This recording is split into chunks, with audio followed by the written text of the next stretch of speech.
দো জানের বাদশাহ হাবিবুল্লাহকে নবী জনাবে মুহাম্মদুর রাসূলুল্লাহকে সাল্লাল্লাহু আলাইহি ওয়াসাল্লাম পাক জবানে জানিয়ে দিলেন, ও আমার সাহাবীরা, ও আমার সাহাবারা, আমি নবী জানিয়ে দিলাম পৃথিবীর জমিনে অনেক কিছু মানুষ তৈরি করবে।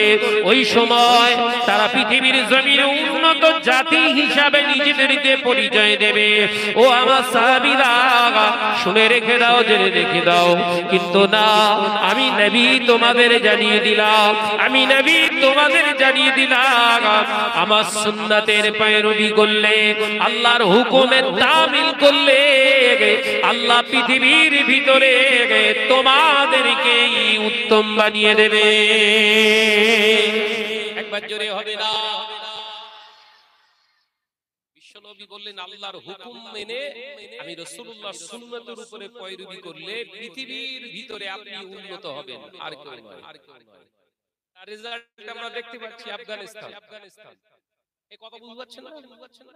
যে আফগানিস্তানে দীর্ঘদিন ধরে বোম মেরে গোটা আফগানিস্তান শেষ করে ফেললো, সেই আফগানিস্তান এখন উন্নত প্রজননশীল দেশের প্রথম সারিতে তারা অবস্থান করছে। চালাচ্ছে কারা? মোল্লারা। এই কথা বুঝতে পারছেন না? এখন অন্য দেশ ঝুঁকছে, ইভেন আমার ভারতবর্ষ আফগানিস্তানের দিকে ঝুঁকছে তাদের প্রযুক্তি ব্যবহার করার জন্য। তারা কারা? সব দাড়িওয়ালা মোল্লা। প্রধানমন্ত্রী যে সে পাগড়ি বেঁধে ঘোরে। বিশ্বনবী হাদিস মিলে যাচ্ছে তো নাকি? কথা বলছেন না কেন?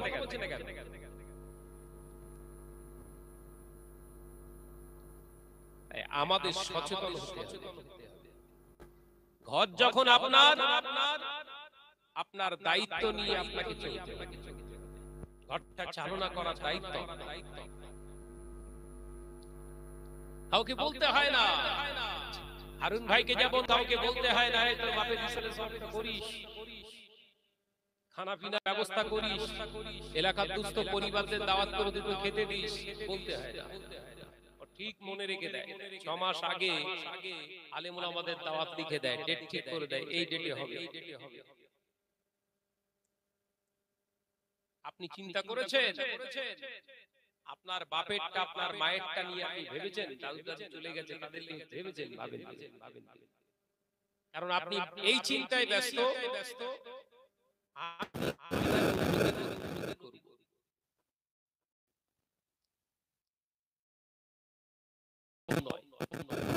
দুনিয়ার জমিনে আমার দেখা কোটি কোটি টাকার মালিক মা বাবার অবাধ্য সন্তানের কারণে সমাজে তাদের কোনো সম্মান নেই। কথা বুঝতে পারছেন না? কোটি কোটি টাকার মালিক মা বাবার অবাধ্য হওয়ার কারণে সমাজে তাদের সম্মান নেই, লাঞ্ছিত হচ্ছে। সমাজের বুকে তাদের কোনো দাম নেই। কেন? আল্লাহ রাসূল বলেছেন, হুজুরে পাক জবান দিয়ে হুজুর বলে গেছেন, মা বাপের অবাধ্য তোমরা হবে না, মা বাপকে কষ্ট দিও না। আমরা বলি ইমাম মাহদী আলাইহিস সালাম আসবে। ইমাম মাহদী আলাইহিস সালাম কবে? ইমাম মাহদী আলাইহিস সালাম আসলে তোমার লাভ কতটা হবে? ইমাম মাহদীর সঙ্গী কারা হবে ভেবেছো? মা বাপের যারা অবাধ্য হবে এরা ঘেঁষতে পারবে না ইমাম মাহদীর কাছে।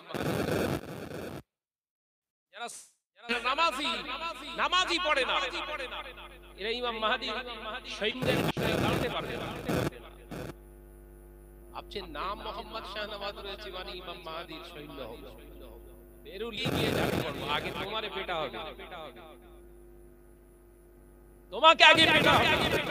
কারণ তুমি মুসলমান নাম নিয়ে অমুসলিমের ক্যারেক্টার তোমার ভিতরে প্রতিষ্ঠিত করেছো, তোমাকে আগে পিটিয়ে শেষ করা হবে। ইমাম মাহদী আলাইহিস সালাম দুনিয়ায় যখন আসবে তার আগের ইতিহাসটা জেনে নেন। তার আগের ইতিহাস হাদিস পাকে এসেছে, গোটা পৃথিবীতে মুসলমানরা মার খাবে, একটা জায়গা খালি যাবে না, যেখানে মুসলমান সেখানে অত্যাচার হবে। ভাইরা, নওজওয়ান যুবকেরা, ছেলেরা, বাচ্চারা, হযরত ইমাম মেহেদী আলাইহিস সালামের আসার পূর্বে দেখতে পাওয়া যাবে এই পৃথিবীর জমিনে মুসলমানরা লাঞ্ছিত হবে, মুসলমানরা পৃথিবীর বুকে বঞ্চিত হবে, মুসলমানদেরকে মেরে মেরে মেরে মেরে এই পৃথিবীর জমিন থেকে উঠিয়ে দেয়া হবে। ও নওজওয়ানেরা, মুরব্বিয়ানা গণেরা, ছেলেরা, বাচ্চারা, হযরত ইমাম মেহেদী আলাইহিস সালামের পূর্বে দেখতে পাওয়া যাবে ওই সমস্ত রাষ্ট্রগুলো, ওই সমস্ত দেশগুলোর নেতা যারা মুসলমান পরিচয় দেবে, অথচ এই নির্যাতিত মুসলমানদের তারা সাহায্য করবে না, মুসলমানের পাশে এসে তারা দাঁড়াবে না। কারণ তাদের ভিতরে এই চিন্তা ঢুকে যাবে, দুনিয়ার জমিনে আমি ভালো থাকলেই ভালো, আমার ভালোটা হলেই ভালো, কে মুসলমান মরছে কাকে মারছে দেখার দরকার নাই। ও বাবাজি, আজকে পৃথিবীর জমিনে সেটাও আমরা দেখতে পাচ্ছি, গোটা পৃথিবীতে মুসলমানরা নির্যাতিত হচ্ছে, অথচ মুসলমানদের পাশে আহা বলার মতো কোনো দেশ নাই।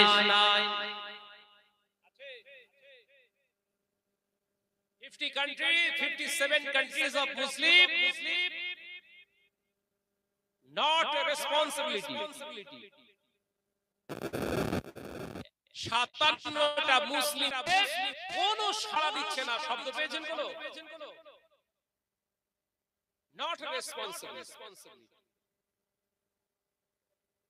পাশে দাঁড়িয়ে কথা বলার মতো ক্ষমতা নেই, অথচ এই 57টা রাষ্ট্রের সবথেকে ধন সম্পদ সমৃদ্ধশীল এই 57টা দেশেতেই আল্লাহ পাক সবথেকে বড় নিয়ামতের হকদার করেছেন।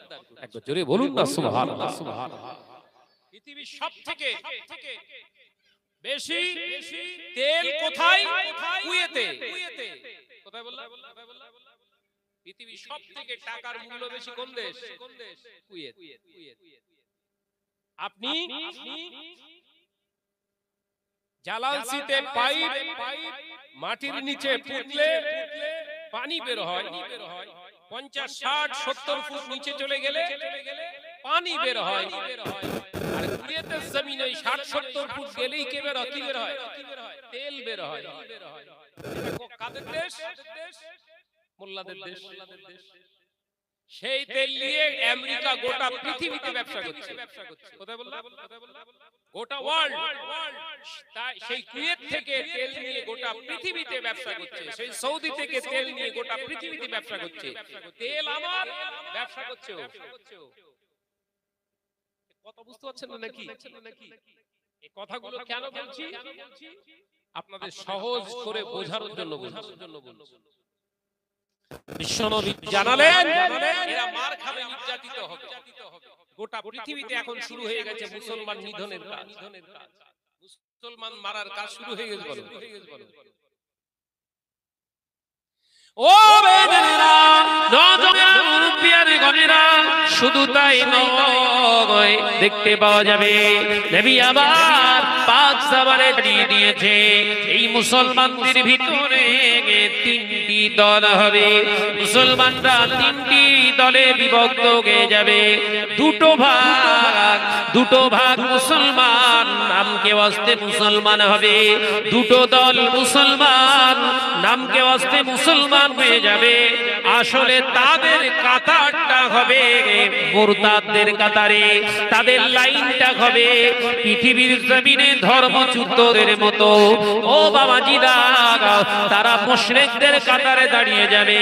আল্লাহ নবীর হাদিসগুলো আমরা দেখতে পাচ্ছি। বিভিন্ন আবার অমুসলিম ভাই, প্রতিবেশী অমুসলিম ভাইরা পূজা অর্চনা করে, তাদের পুরা পূজা অর্চনাগুলো উদ্বোধনের জন্য এক শ্রেণীর নামধারী মুসলমানরা গিয়ে ফিতে কাটে।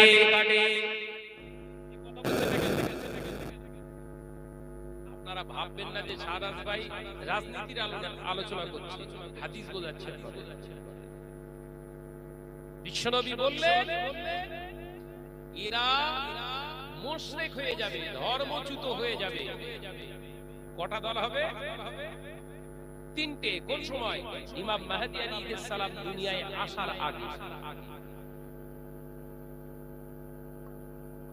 আমরা এখন দেখতে পাচ্ছি নাম বিশাল বড় বড় নাম, শুনলে মাথা কাজ করে।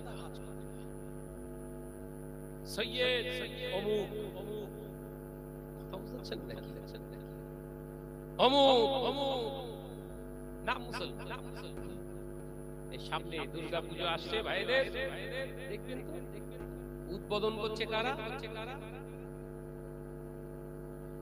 তাদের পূজা অর্চনা, তাদের ধর্মনীতি তারা অবশ্যই পালন করবে, আমার ধর্মনীতি আমি পালন করব।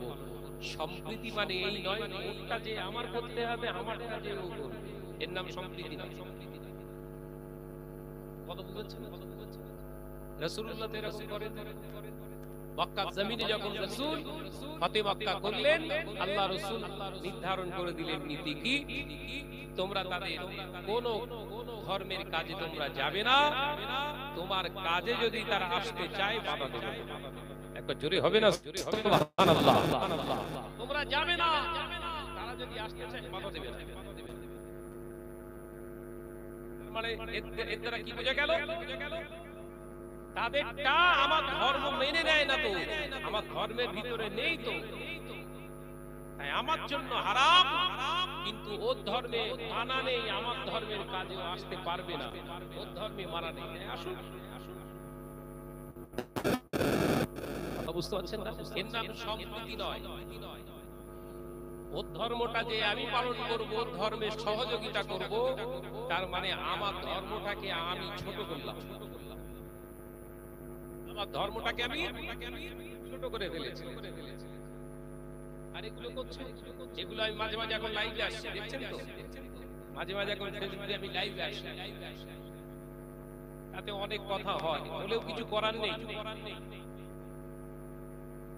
ভাইরা, আমার নওজওয়ানেরা, মুরব্বিয়ানগণেরা, ছেলেরা, বাচ্চারা, পর্দানশীনা মা ও বোনেরা, আলোচনা বুঝো। আমি আপনাদের ভাই মোহাম্মদ শাহনওয়াজ বলে যায়, শুনে রেখে দিন, জেনে রেখে দিন। আল্লাহ নবী তো জানে বাদশাহ হাবিবুল্লাহকে, নবী জনাবে মুহাম্মদুর রাসূলুল্লাহকে সাল্লাল্লাহু আলাইহি ওয়াসাল্লাম পাক জবানে জানিয়ে দিয়ে গেলেন, এই পৌত্তলিকতা পৃথিবীর জমিনে তাদের সহযোগিতা করার কারণে কাল কিয়ামতের দিন মহা ময়দানে আল্লাহ পাক তাদের সঙ্গে হাসর নসিব করাবে, তাদের ঠিকানা হবে জাহান্নাম। ও আমার সাহাবীরা, আর একটা দল, আর একটা মুসলমান দল, তারাও আযাবে গ্রেফতার হয়ে যাবে। তারা হবে পৃথিবীর জমিনে জালিম। জালিমটা কি রকম? জালিম মার্কা মুসলমান মানে আল্লাহ কোরআনে হারাম করে দিয়েছে মদ, তারা মদ পান করবে। আল্লাহ কোরআনে হারাম করে দিয়েছে সুদ, তারা সুদ খাবে। আল্লাহ কোরআনে নিষেধ করে দিয়েছে জিনা ব্যভিচার হারাম, তারা লিপ্ত হয়ে যাবে। আমি রাসূলুল্লাহ জানিয়ে দিলাম, আল্লাহ লটারি কাটাকে হারাম করে দিয়েছে, তারা লটারি খোর হয়ে যাবে। আমি নবী জানিয়ে দিলাম, পৃথিবীর জমিনে অন্যায়ভাবে মানুষকে হত্যা করা হারাম, তারা হত্যাকারীদের অন্তর্ভুক্ত হয়ে যাবে। ও আমার সাহাবীরা, তারাও যাবে জাহান্নামে। আমি রাসূলুল্লাহ জানিয়ে দিলাম, ওই সময় গোটা পৃথিবীতে মানুষগুলো মারা হবে, আমার উম্মাতগুলো নির্যাতিত হবে। উম্মাতগুলো পৃথিবীর জমিনে তারা নির্যাতিত হবে, তাদেরকে নিষ্পেষণ করা হবে, তাদেরকে মারা হবে, তারা জমিনের উপরে মারা যাবে ওই ফিতনা অবস্থায় জড়ানোর কারণে। ও বাবাজিরা, আল্লাহ নবী পাক জামানে নবী জানিয়ে দিয়ে গেলেন, কিন্তু এই তিনটি দলের ভিতরে একটা দল হয়ে যাবে শ্রেষ্ঠ দল, যেটাই হয়ে যাবে মসজিদুল আকসা উদ্ধারকারী দল। তাদের হাতে বিরাট টেকনোলজি থাকবে না, তাদের হাতে বিরাট অ্যাটম বোম থাকবে না, তাদের হাতে বিরাট বড় বড় বন্দুক থাকবে না, তাদের হাতে বিরাট বড় বড় কামান থাকবে না, মিসাইল থাকবে না। কিন্তু আমি রাসূলুল্লাহ জানিয়ে দিলাম, আমার সুন্নতের ইত্তেবা করার কারণে তাদের ঈমানি শক্তি গায়েব হয়ে যাবে। এমন তারা যখন মসজিদুল আকসার চত্বরে ঢুকে যাবে, ইহুদি বেদিন বেঈমানেরা এলাকা থেকে পালিয়ে যাবে।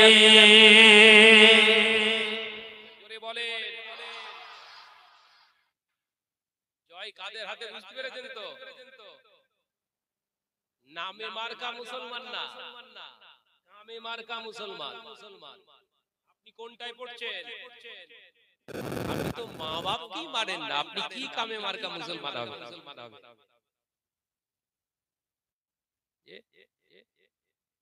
আমাকে অনেকেই পরামর্শ দেয়, ভাই আপনি বাড়িতে ইসলামী সব দেন, লাখ টাকার উপরে খরচ করেন, ছোট করে করেন। দেখেছেন টাকা আমার জ্বলন হচ্ছে,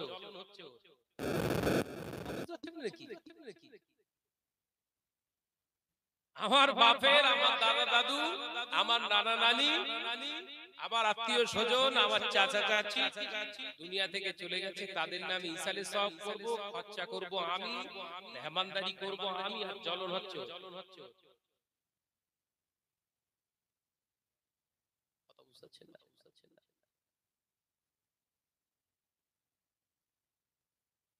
এটা যদি আমার ওর চিন্তার সঙ্গে যদি আমি আপনি চিন্তা মেলাই, তাহলে ক্ষতিগ্রস্ত হচ্ছি তো। ক্ষতিগ্রস্তর প্রথম ধাপ কি? আমি যখন আমার বাপের নামে সওয়াব রেসানি, বাপের নামে কবর, বাপের জন্য কবর জিয়ারাত, নিজে যদি নামাজি না হই, আমার পরের জেনারেশন কিন্তু আমার ছেলে ও শিখছে না, সেখানে কথা বল না রে বাবা, তো শিখে ফেললো, বাপ কেন করতে যাবো?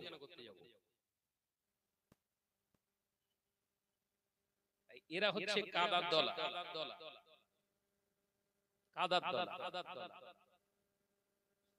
খমির ধরেন, খমির বলে তো, আটার খমির। পরোটা করলে পরোটা হবে, সিঙ্গাড়া করলেও সিঙ্গাড়া হবে। কথা বলছেন না কেন?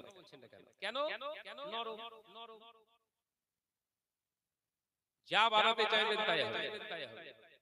এই বাচ্চাগুলোকে তৈরি করে রেখে যা। আলহামদুলিল্লাহ আমি নিশ্চিন্ত এখন এই মুহূর্তে যদি ইন্তেকাল করি, আল্লাহর দয়া, আল্লাহ পাক যদি দয়া করেন, এই মুহূর্তে যদি আল্লাহর ডাকে আমি সাড়া দিই, চলে যায়, আমার টেনশন নেই। কেন বলেন তো? আমার জানাজাটা ভাড়া করে ইমাম সাহেব পড়াবেন, আমার ছেলেই পড়াবে। এই কথা বুঝাচ্ছেন না? আমি নিশ্চিন্ত।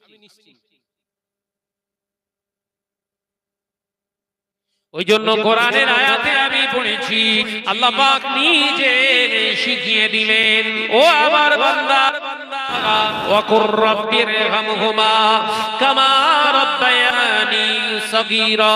আল্লাহ পাক নিজে জানিয়ে দিলেন, ওরে দুনিয়ার সন্তানেরা, আমি আল্লাহ পাক তোদেরকে জানিয়ে দিলাম, শুনে রেখে দাও, জেনে রেখে দাও, আমি আল্লাহ তোমাদেরকে জানিয়ে দিলাম, দুনিয়া জমিন থেকে পিতা হারিয়ে ফেলেছো, মাতা হারিয়ে ফেলেছো, দাদা দাদি, নানা নানি, আত্মীয় হারিয়ে ফেলেছো, চাতক পাখির নাই কবরে তারা আছে, তোমার দিকে চেয়েছে।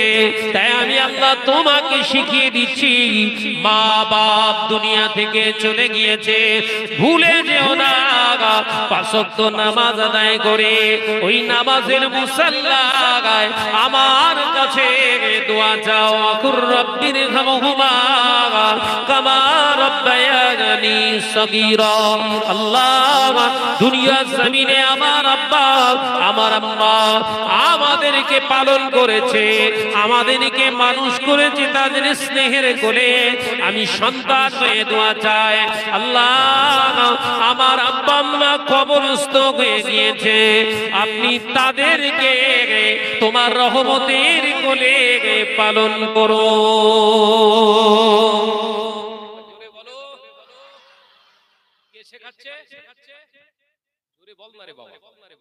আল্লাহ নিজে শেখাচ্ছে, দোয়া চাও। আপনি নিজে করে জানেন, শিখে রেখে জানেন, আপনার ছেলে করবে? কথা বলছেন না কেন? আপনি বছর একবার করেন, সেই সব বরাত আসলে কয় বরাত আসলে কবরস্থানটা কেটে ফুটে পরিষ্কার করে দিয়ে দুটো ধূপ বসিয়ে দিয়ে বেরিয়েছি, সোজা জান্নাতে চলে গেছে। এই কথা বলছেন না কেন? কি সুন্দর সব ড্রেস পরে এসে বদমাইশি করছো? চুপ করে বসো। আলোচনা অসুবিধা হচ্ছে না তো? আমাদের বোঝার দরকার, আলোচনার মজলিস গুলো এগুলোই তো হওয়ার দরকার ছিল। আলোচনা গঠনমূলক আলোচনা নেই। আসলাম, একটা লম্বা কাহিনী বলতে দিয়ে চলে গেলাম। হবে কিচ্ছু হবে না। আল্লাহ আমাদেরকে বোধ শক্তি দেন, বোঝার তৌফিক দেন, বলুন আমিন। আর একটু জোরে বলি আল্লাহুম্মা, প্রাণ খুলে দরুদ শরীফ পড়ি আল্লাহুম্মা।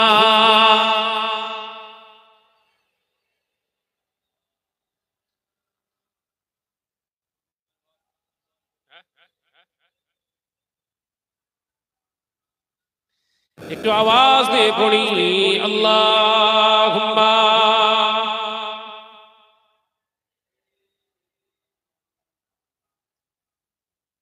وعلى آله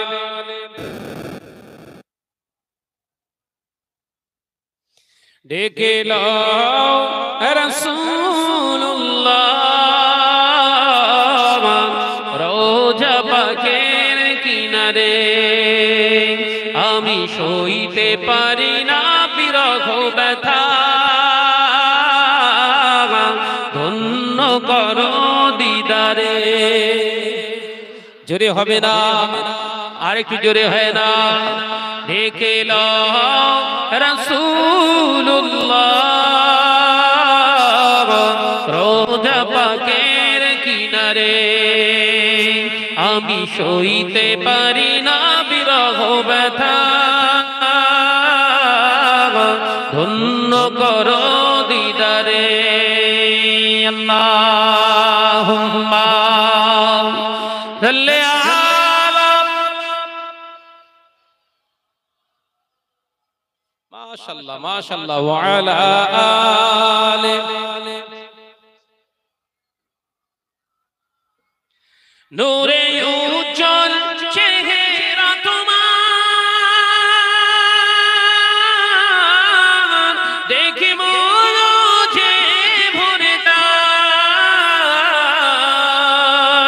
তোমার ওই গুম্বাদে খাজরা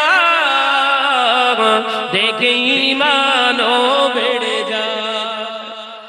জোরে হবে না, নারে তাকবীর, নারে তাকবীর। ডেকে লও রাসূলুল্লাহ রোজা পাকের কিনারে, আমি সইতে পারি না বিরহ ব্যথা, ধন্য করো দিদারে। আল্লাহুম্মা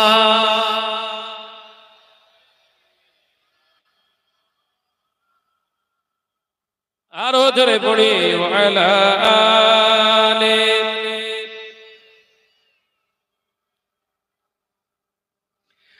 মদিনার ওই আকাশ, মদিনার ওই বাতাস,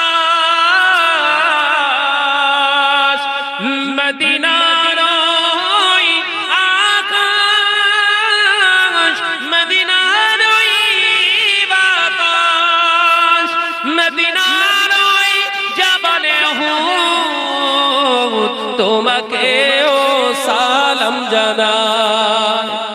একবার জোরে হবে না, নারে তাকবীর। ডেকে লও রাসূলুল্লাহ রোজা পাকের কিনারে, আমি সইতে পারি না বিরহ ব্যথা, ধন্য করো দিদারে। আল্লাহুম্মা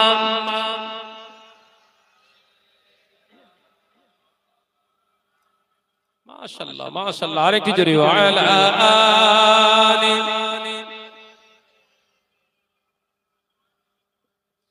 ও নওজওয়ানেরা, মুরব্বিয়ারা, গনেরা, ছেলেরা, বাচ্চারা, পর্দানশীনা মা ও বোনেরা, আল্লাহ নবী পাক জবানে জানিয়ে দিলেন, ও আমার সাহাবীরা, ওই সময় দেখতে পাওয়া যাবে খোরাসান নামক একটি উপত্যকা থেকে, খোরাসান বলে একটি জায়গা থেকে একদম আমার উম্মতের নবীর আবির্ভাব ঘটবে, ওটা হলো তৃতীয় নম্বর দল।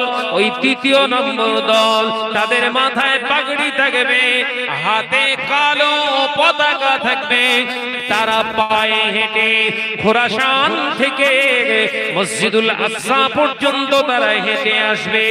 তাদের হাতে বড় কামান থাকবে না, তাদের হাতে বড় অস্ত্র থাকবে না, কিন্তু আমি রাসূলুল্লাহর সুন্নাতের पैरवी করার কারণে, আল্লাহর হুকুমকে মেনে নেওয়ার কারণে তাদের ঈমানি শক্তির কাছে তারা পরাজিত হয়ে গিয়ে মসজিদুল আকসাকে আবার মুসলমানদের আল্লাহ হাতে তুলে দেবে। আরেকটু জোরে বলুন না সুবহানাল্লাহ। ও বাবাজিরা, মুসলমান ও ভাই বাবাজিরা, আলোচনা বুঝুন, নবীর ইত্তেবা করুন। নবীর ইত্তেবা করলে দুনিয়ায় কামিয়াবি পাবেন, পাশাপাশি আখিরাতটাও আপনার ধন্য হয়ে যাবে। ও জনেরা, মুরব্বিয়ার গনেরা, মুজাদ্দিদুজ্জামান আমির শরিয়া আলা হযরত আলাপীর সাহেব কিবলা রাহমাতুল্লাহ আলাইহি এই যুগের তিনি, এই শতাব্দীর তিনি পাওয়া যায়। মুজাদ্দিদুজ্জামান আমির শরিয়া আলা হযরত তিনি সমাজের এই ভারত বাংলার জমিনে তিনি ওই নীতি আদর্শ মানুষের কাছে তুলে ধরেছিলেন। সেই জন্য মুজাদ্দিদুজ্জামানের নীতি আদর্শ মেনে যারা জীবন যাপন করেছিলেন, ও বাবাজিরা, প্রত্যেকেই দুনিয়ায় কামিয়াবি, আখিরাতে কামিয়াবি তার বড় চিহ্ন হলো তারা স্বপ্নে স্বপ্নে রাসূলুল্লাহর দিদার পেয়ে গেছে। সাহেব কিবলা রাহমাতুল্লাহ আলাইহি যে নীতি আদর্শ আমাদের কাছে দিয়ে গেছে, দুনিয়ায়ও আপনি সাকসেসফুল হবেন, আখিরাতেও সাকসেসফুল হবেন। তানারটাও অনুসরণ করছিলাম। এই কথা বুঝতে পারছেন না? আমরা বলছি মুজাদ্দিদুজ্জামানের সিলসিলার আমরা মুরিদ, নামাজ পড়ি না। মুজাদ্দিদ সাহেব কিবলার মুরিদ হতে গেলে আপনার নামাজ পড়া লাগবে না, দাদা হুজুর পীর কেবলার একনিষ্ঠ মুরিদ আমরা, দাদা পীর রহমাতুল্লাহ আলাইহির সিলসিলা একনিষ্ঠ মুরিদ। আমাদের মুখে দাড়ি নেই, দাদা হুজুর দাড়ি নিষেধ করে গিয়েছিলেন না? নাউজুবিল্লাহ। আমরা দাদা পীর সাহেব কেবলার একনিষ্ঠ ভক্ত মুরিদ। আমাদের ঘরের মেয়েদেরকে দিয়ে সুদে টাকা লেয়াচ্ছে। আপনি কি করছেন? বিবেককে ভাবিয়েছেন কোনদিন? ভেবেছেন কোনদিন? আপনি দাদা পীর সাহেব কেবলা তো আপনার বাড়িতে আসেনি, দেখতে যায়নি আপনি সুদ খাচ্ছেন কিনা। আপনি ভাবছেন কেউ জানে না, আমি খাচ্ছি মানে অসুবিধে নেই, চুপি চুপি হচ্ছে, কাজ চলুক, কিন্তু মুখটা টনক রাখতে হবে। দাদা হুজুরের এক নম্বর ভক্ত। আপনি সমাজকে ধোঁকা দিচ্ছেন না, দাদা হুজুরকে ধোঁকা দিচ্ছেন না, সিলসিলার আপনি ধোঁকা দিচ্ছেন না, ধোঁকায় নিজে পড়েন। আপনি যদি দাদা হুজুরকে না মানেন, দাদা হুজুর পীর কেবলার কোনো ক্ষতি হবে না। আপনি যদি নামাজ না পড়েন, আল্লাহর কোনো লস হবে না। দাদা পীর সাহেব কেবলা রাহমাতুল্লাহ আলাইহির সিলসিলার কোনো লস হবে না। লসটা আপনার নিজের জন্য। সুদ যারা খায় তাদের ভিতরে প্রথম নাম্বার খাসলাত হবে, তৈরি হবে, আদর্শ হবে এটাই, তারা পৃথিবীর জমিনে নিজের খামখেয়ালিপনা জিন্দেগি তৈরি করবে। খামখেয়ালিপনা জিন্দেগি বুঝতে পেরেছেন? সুদের মাল যারা খাবে, খামখেয়ালি জিন্দেগি। জুম্মা সবাই পড়ছে, চল একবার পড়ে আসে।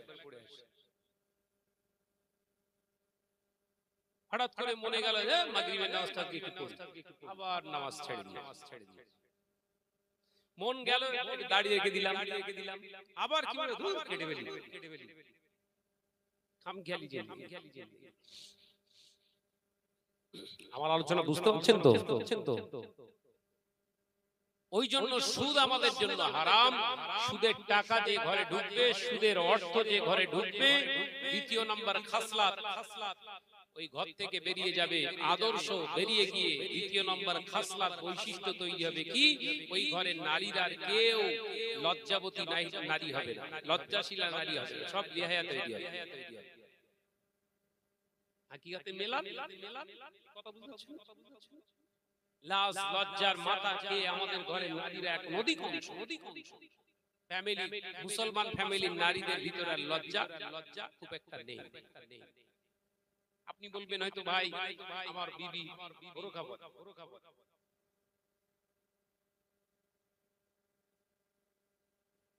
বোরকা পরে আমার বাড়ির লোক, আমার আহলিয়া, আমার দুটো মেয়ে যেখানে যায় বোরকা পরে যায়, তার মানে বুঝতে পারলাম না, যেখানে যায় বোরকা মানে সিনেমা হলে গেলেও বোরকা পরে, তাই তো?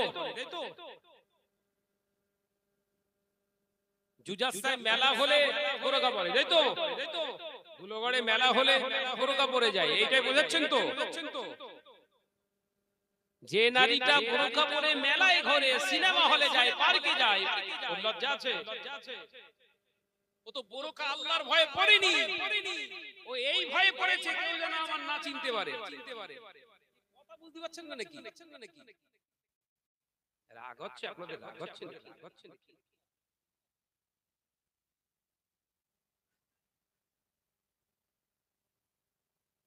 আপনি ভাবছেন আমার ঘরের নারীটা বিরাট পর্দা বেশি,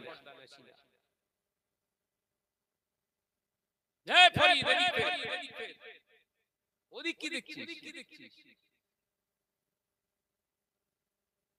ভাইরা, নওজওয়ানেরা, যুবকেরা, ছেলেরা, বাচ্চারা, পর্দানশীনা মা ও বোনেরা, আল্লাহ নবী দো জাহানের বাদশাহ হাবিবুল্লাহ নবী জনাবে মুহাম্মদুর রাসূলুল্লাহ সাল্লাল্লাহু আলাইহি ওয়াসাল্লাম, আল্লাহ নবী একদিন দুপুর বেলা মসজিদুন নববী শরীফে সাহাবায়ে কেরাম নিয়ে বসে আছে। এমন সময় সাইয়েদনা হযরত ইমামে হাসান, হযরত ইমামে হুসাইন রাদিয়াল্লাহু তাআলা আনহুমা দুইজন এসে আল্লাহ নবীকে সালাম দিলেন। দুটি বাচ্চা মানুষ আল্লাহ নবী সালামের জবাব দিয়ে বললে, ও আমার কলিজা নানা ভাইরা, কি ব্যাপার? নানা ভাই, আমার আম্মা জান অসুস্থ, বাড়ির কাজ তিনি করতে পারেন না, তাই আপনার কাছে আমরা আবেদন রাখতে এসেছি। আপনার কাছে আমাদের দাবি, আম্মা জানের কাজের জন্য একটা মহিলা পাঠান। শুনছেন কি বলছে? আম্মাজানের কাজের লোক একটা দেন আপনি। আম্মাজান কাজ পাচ্ছে না, শরীর অসুস্থ। আল্লাহ নবী বলেছিলেন, ও মা, ও আমার কলিজার টুকরো হযরত ইমামে হাসান ও হুসাইন নানা ভাইরা, আপনারা চলেন, আমি যাচ্ছি। আল্লাহ নবী দুইজনকে বিদায় করে দিয়ে আল্লাহ নবী সাহাবায়ে কেরামদেরকে কথা বলে মসজিদ নববী শরীফে যে আপনার জোহরের নামাজটা আদায় করে বেরিয়ে পড়েছেন। সঙ্গে হযরত বেলালকে সঙ্গে করে নিয়ে আল্লাহ নবী হাঁটতে হাঁটতে আম্মা জান হযরত ফাতিমা রাদিয়াল্লাহু তাআলা আনহা হুজরা মুবারকের সামনে দাঁড়িয়ে গেছে।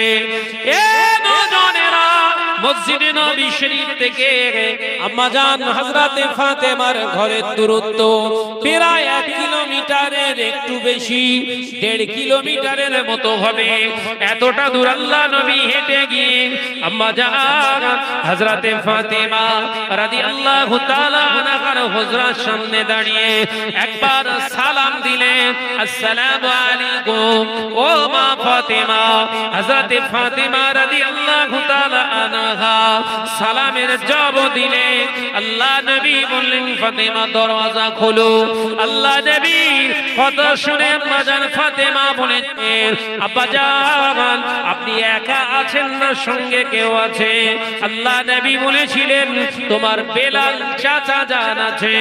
আল্লাহ নবীর কলিজার টুকরি খাতুনে জান্নাত হযরত ফাতেমা রাদিয়াল্লাহু তাআলা আনহা বলেছিলেন, আব্বা জান বাম দিক দিয়ে, এই যে দরজায় ঢুকে বাম দিক দিয়ে একটি রাস্তা গলি আছে, ওখানে আম্মা হযরতে চাচা যান বেলালকে বসতে দিন, আর আপনি ডান সাইড দিয়ে চলে আসুন। আল্লাহ নবীর বলে যান টুকরি খাতুনে জান্নাত হযরতে ফাতেমা রাদিয়াল্লাহু তাআলা আনহা, তিনি বোঝাতে চাইলেন বেলাল হলো একজন বেগানা পুরুষ, ওই বেগানা পুরুষটা সরাসরি ফাতেমার ঘরে ঢুকতে পারে না। একবার জোরে বলেন না। আমাদের ফাতেমা গুলো কি করে? আছে সব পর্দা আছে।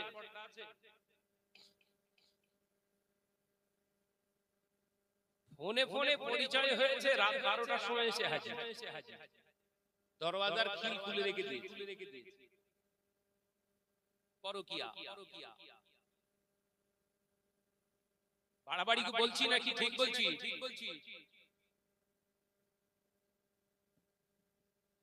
ওয়াজ শুরুতে বলেছিলাম এটা ফিতনা, মনে পড়ছে? আপনি ফিতনায় জড়িয়ে গিয়েছেন, আপনার টোটাল ফ্যামিলি জড়িয়ে গেছে।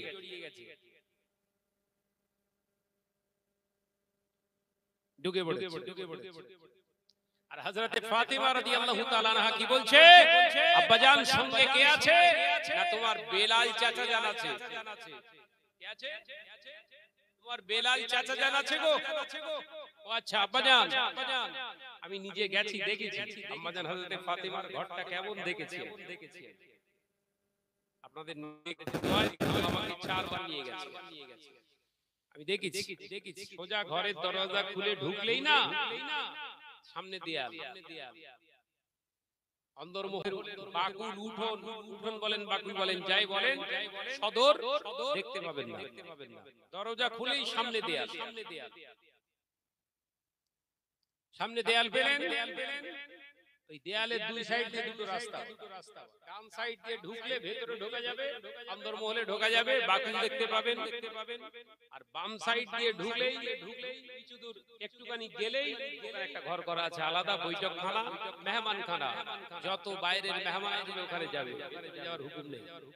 একবার জোরে বলুন না সুবহানাল্লাহ। আর আমাদের ঘরের দরজা, আমাদের ঘরের দরজা আবরা শিয়ালদা টোটাল একটা খুলি সব দেখা যায়। এই কথা বলছেন না কেন? কারণ কি? আমাদের এই ঘরের ডিজাইনটা হয়েছে, পাশে অমিত ভাইয়ের ঘরের ডিজাইনটা পছন্দ হয়েছে, অমিত ভাইয়ের ডিজাইন মিলিয়েছে। কথা বলছেন না?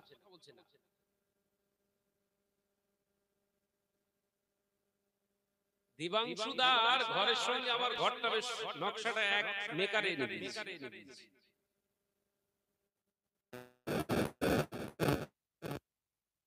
ফুরফুরা শরীফে যান আপনারা, গিয়ে হাবড়া শিয়ালদা দেখে আসেন। দরজা খুললেই আপনি কি দেয়াল গেছেন একবার? যত চাচা জানের ঘরে যাবেন, বাইরে যে দরজা দেখতে পাবেন ওটা তো পর্দা দেয়া আছে। পর্দা সরিয়ে চাচাজানকে একবার বলবেন, চাচাজান একবার জাস্ট দরজা খুলে সামনটা একটু দেখবো, আমি ভিতরে যাবো, আপনাকে দেখাবো। ঘরের দরজা খুললেই সামনে দেয়াল। আম্মাজান ফাতেমার ঘরের অনুকূলে ঘর, এটার নাম পর্দা। একবার জোরে বলবেন। আমার আপনার সব গোপাল জর্দা, গোপালের ঘরের সঙ্গে ঘর মিলিয়ে দিয়েছি তো, কথা মাথায় ঢোকে না।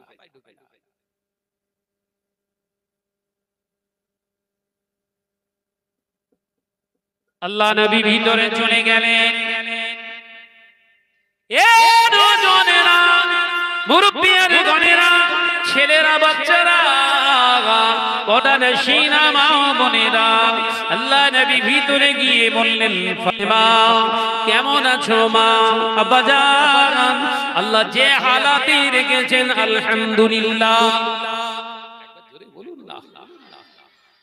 আপনি অন্তর দিয়ে একবার বলেন তো, কোনদিন এই কথাটা জবান দিয়ে বলেছেন আল্লাহ যে হালাতে রেখেছে আলহামদুলিল্লাহ? ভাই কেমন আছিস? আর ভাই বলিস নে, একদম সব শেষ। কথা বলছেন না কেন? এটা বলেন তো, শরীর অসুস্থ হয়েছে, জান খারাপ, আর ভালো লাগেনি ওষুধ খেতে, এইসব হচ্ছে কেন? একবারও বললেন না যেটা আল্লাহ চেয়েছে হয়েছে, আলহামদুলিল্লাহ, আল্লাহ ভালো রেখেছে। শরীরটা একটু অসুস্থ লাগছে, নিশ্চিত আল্লাহ কোনো কিছু ভালো রেখেছে আমার জন্য। বলেছেন একবারও? কি করে বলবেন? ডিজাইনই তো গন্ডগোল। ভাইরা, নওজওয়ানেরা, মুরব্বিয়ান গণেরা, ছেলেরা, বাচ্চারা, পর্দাটা শিনা মা বোনেরা, আমার নবী, দয়ার নবী বললেন, ফাতেমা, আমার দুই নানা ভাই গিয়েছিলেন, তোমার শরীরটা অসুস্থ, কাজ করতে পারছো না, সংসারের বড্ড কষ্ট হয়ে যাচ্ছে। দুই নানা ভাই আমার কাছে গিয়ে অভিযোগ দায়ের করেছে, ফাতেমা, আমি তোমার আব্বা, আমি তোমার আব্বা জান বলছি, শোনো, দুনিয়া জমিনে নামাজ, রোজা, তাসবিহ, তাহলিল, কোরআন তেলাওয়াত, এগুলো যেমন আল্লাহর কাছে ইবাদত, ও বলে যান টুকরি ফাতেমা, সংসারের কাজ করা, স্বামীর সেবা করা, সংসারের খেদমত দেওয়া, স্বামীর খেদমত করা, এটা মহিলাদের জন্য ইবাদত।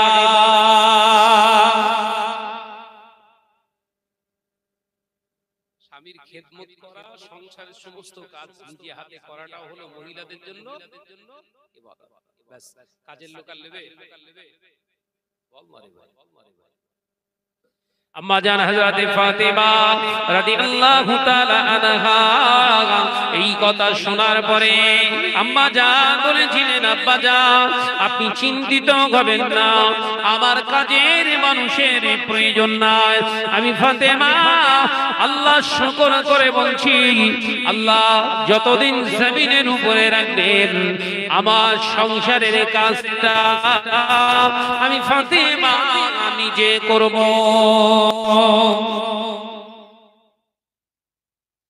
মা বোনদের জন্য একটা নসিহত দিয়ে গেলাম।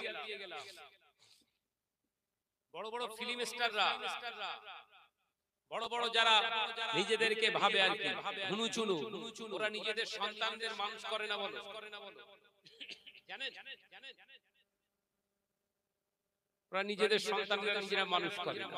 সন্তান বাড়িতে রেখে চলে গেলে 6 মাস বয়স, দেখাশোনা করার জন্য আলাদা একটা লোক।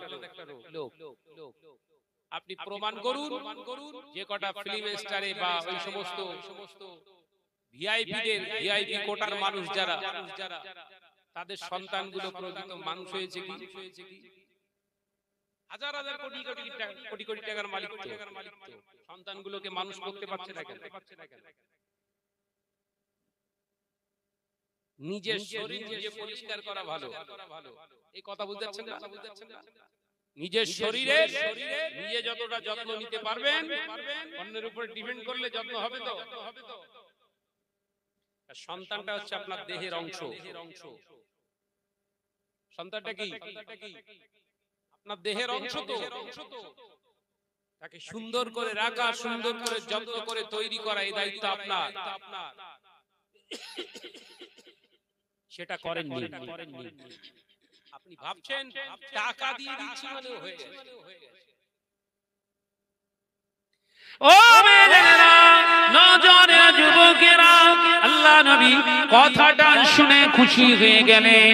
আল্লাহ নবী আসমানে দুটো হাত উঠিয়ে বলেন, আল্লাহ, আমার ফাতেমাকে আল্লাহ আপনি সুস্থ রেখে দিন, আমার ফাতেমা কর্মকে আল্লাহ আপনি কবুল করে নিন। ফাতেমা, ও আমার ফাতেমা, এবার আসি মা। জি আব্বা জান বসুন। না মা বসবো না, আমি একটু আছি, এই না বলে আল্লাহ নবী সালাম দিয়ে বেরিয়ে এসেছে। হযরতে বেলাল রাদিয়াল্লাহু তাআলা আনহুকে ডাকলেন, বাবা বেলাল, লাব্বাইক ইয়া রাসূলুল্লাহ, হাবিবাল্লাহ, ও আমার বেলাল, চলো চলো। আল্লাহ নবী বেরিয়ে পড়েছে। ঘর থেকে বেরিয়ে পড়ে আল্লাহ নবীর কি যেন একটা মনেতে উদয় হলো। হযরতে বেলালকে বললেন, বাবা বেলাল, তুমি যাও মসজিদুন নবী শরীফে চলে যাও, আমি একটু যাই ওই পাহাড়ি উপত্যকাটা একটু ঘুরে আসি। এই না বলে আল্লাহ নবী কলেজার সাহাবী হযরত বেলাল রাদিয়াল্লাহু তাআলা আনহুকে ছেড়ে দিলে আল্লাহ নবী পাহাড়ি উপত্যকায় দিকে চলে গেলেন। হযরত বেলাল রাদিয়াল্লাহু তাআলা আনহু মসজিদুন নবী শরীফে আসার সাথে সাথে হযরত সিদ্দিক আকবর হযরত আবু বকর সিদ্দিক সালাম দিলেন, আসসালামু আলাইকুম ইয়া আখি বেলাল, ও ভাই বেলাল, ভাই বেলাল রাসূলুল্লাহ কোথায়? হযরত বেলাল বললেন, আল্লাহ নবী পাহাড়ি উপত্যকা দিকে গিয়েছে। এই আমার ভাই বেলাল, আমার নবীকে কেন একা ছেড়ে দিলে? আমার নবীকে কেন একা ছেড়ে দিলে? হযরত আবু বকর ছুটতে লাগলেন, ছুটে ছুটে ছুটে ছুটে ছুটে ছুটে হযরত আলী রাদিয়াল্লাহু তাআলা আনহু হযরত ফাতেমার ঘরের সামনে এলেন। আল্লাহ নবীকে দেখতে পেলেন না, পাহাড়ি উপত্যকা দিকে যেতে লাগলেন। গিয়ে দেখছে কোথাও রাসূলুল্লাহর দেখা পাওয়া যায় না। আল্লাহর নবীর কান্নার আওয়াজটা হযরত আবু বকরের কানে এসে গিয়েছে। আল্লাহ নবী রোনাজানি করছে, কোথায় কোথায় খুঁজতে লাগলেন। নবীকে কোথাও না দেখতে পেয়ে পাহাড়ি উপত্যকার উপরে উঠতে লাগলেন। আল্লাহ নবীর সাহাবী সিদ্দিক আকবর, হুজুর আমার উঠে দেখলেন পাহাড়ের ঠিক মাঝ বরাবর একটি জায়গায় একটা গুহার ভিতরে আল্লাহ নবী সিজদায় পড়ে হুজুর আমার কাঁদছে। বিশ্বনবী কাঁদছে সিজদা অবস্থায়। ওই উপত্যকার নাম দেওয়া হয়েছে গারে সিজদা। এই গুহাটার নাম কি? গারে সিজদা। আমি এই 4 বছরের মাথায় গিয়ে খুঁজে পেলাম জায়গা। মদিনা শরীফেই আছে। হ্যাঁ, 4 বছরের ভিতরে এই বছরের রমজান মাসে গিয়ে খুঁজে বার করেছি।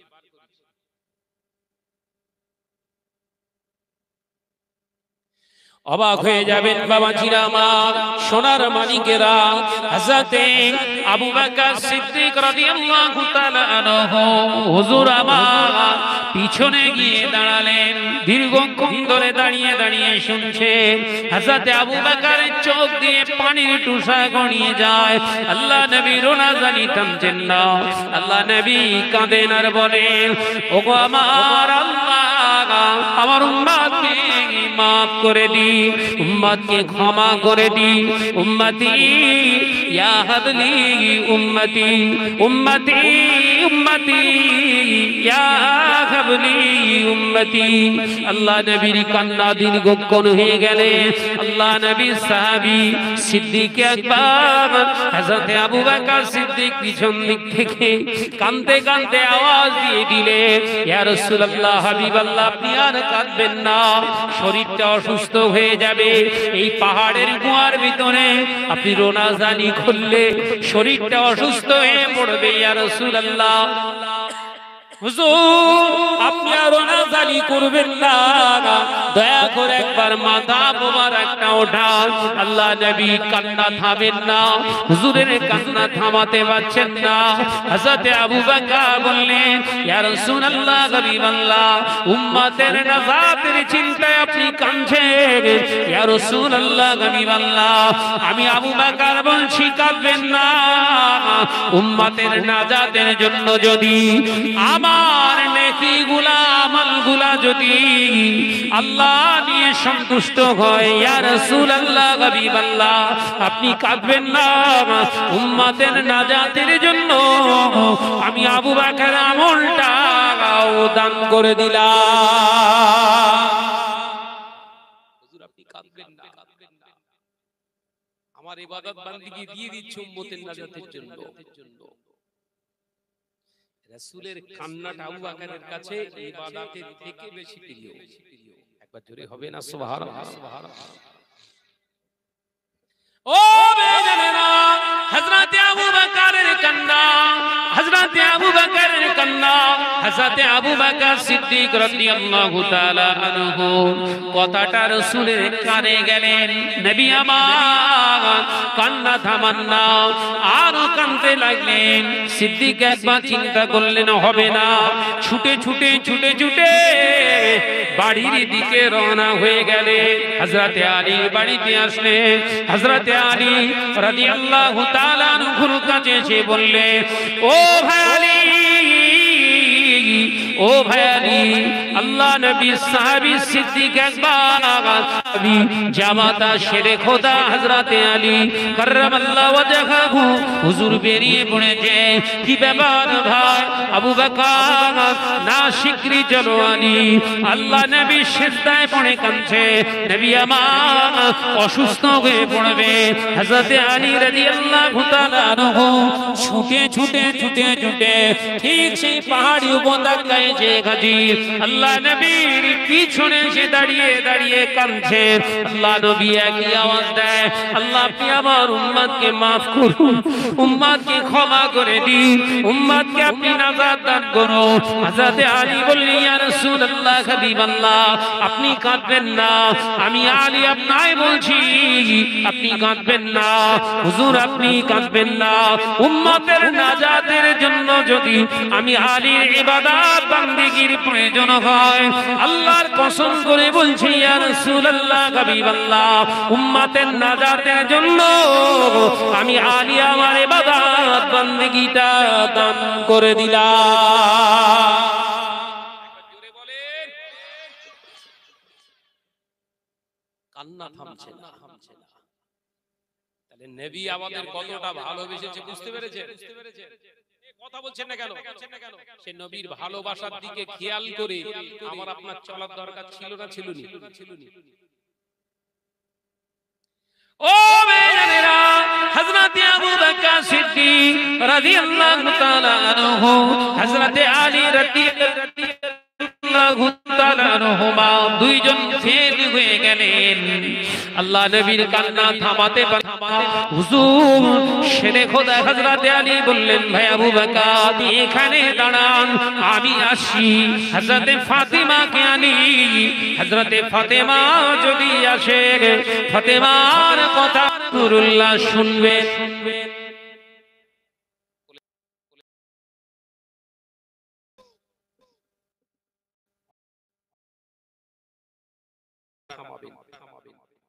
এই চিন্তা নিয়ে হযরতে আলী কাররামাল্লাহু ওয়াজহাহু ছুটে ছুটে ছুটে ছুটে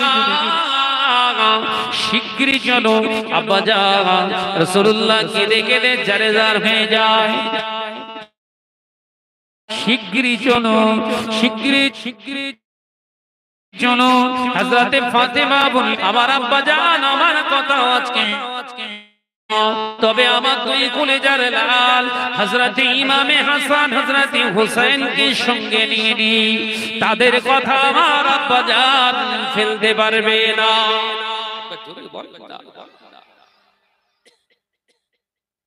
দুইজন দুটো সন্তানকে দিয়ে ছুটছে। হযরতে ফাতিমা রাদিয়াল্লাহু তাআলা আনহার ঘর থেকে প্রায় 1 কিলোমিটার গারে সিজদা।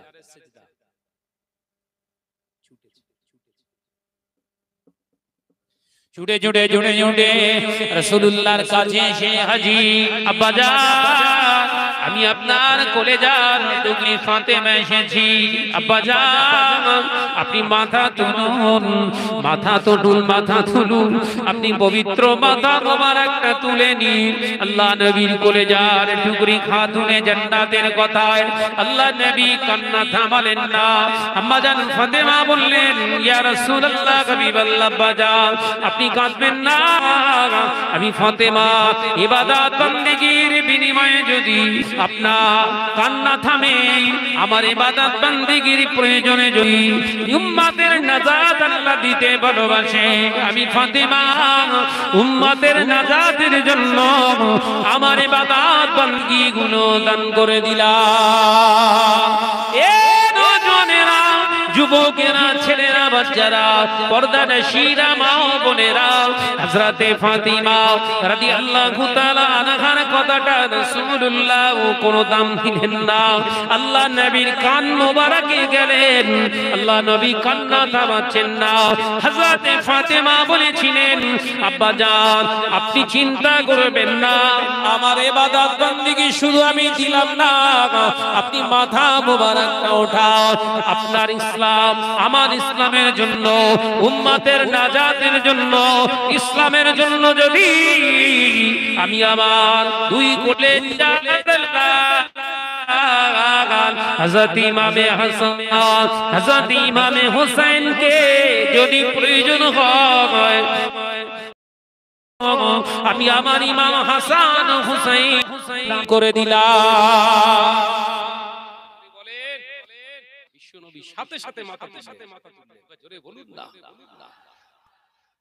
আল্লাহ নবী চোখ মুছলেন না, চক্ষু মুবারকে পানি, মুবারক পানির টুসায় গড়িয়ে যাচ্ছে। আল্লাহ নবী কেঁদে কেঁদে বলেছিলেন, ফাতেমা এমনটা কেন বললে মা? আমার ইমাম হাসান হোসেনকে তুমি কেন দিয়ে দিলে? ও আমার ফাতেমা, তোমার এই দেওয়াটা আল্লাহ দরবারে কবুল হয়ে গেছে। সন্তানকে দিয়ে দিলে আল্লাহ নবীর কলেজার টুকরি হাত তুলে জান্নাত হযরত ফাতিমা রাদিয়াল্লাহু তাআলা আনহা বলেছিলেন, আব্বা জান আমার সন্তানের চেয়ে আপনার মর্যাদা আমার কাছে যে বেশি। জোরে বলে, ভালোবাসতে পেরেছেন রাসূলুল্লাহকে? সেই ভালোবাসা আমাকে আপনাকে দিতে হবে, আর দিতে গেলে সন্তানগুলোকে তৈরি করতে হবে। এই কথা বুঝতে পারছেন না? ছেলে এমবিবিএস ডাক্তার হয়েছে, বিরাট বড় পলিটিশিয়ান হয়েছে, বিরাট বড় ইঞ্জিনিয়ার হয়েছে, মাস্টার হয়েছে, অসুবিধা নাই। ছেলের অ্যাটিটিউড, কৃষ্টি, কালচার ইহুদি নাসারা মার্কা যেন না হয়। কথা বুঝছেন না? তাহলে কিন্তু খবর আছে। সন্তানের চলাফেরা, কথাবার্তা, ওঠা বসা যেন রাসূলের আনুগত্যের উপরে হয়, নইলে খবর আছে কিন্তু।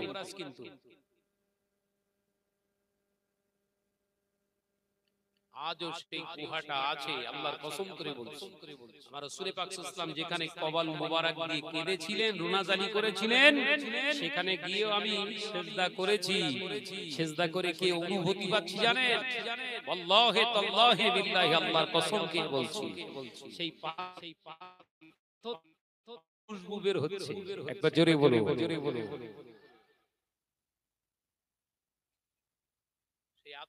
সেই পাথর থেকে এক খুশবু।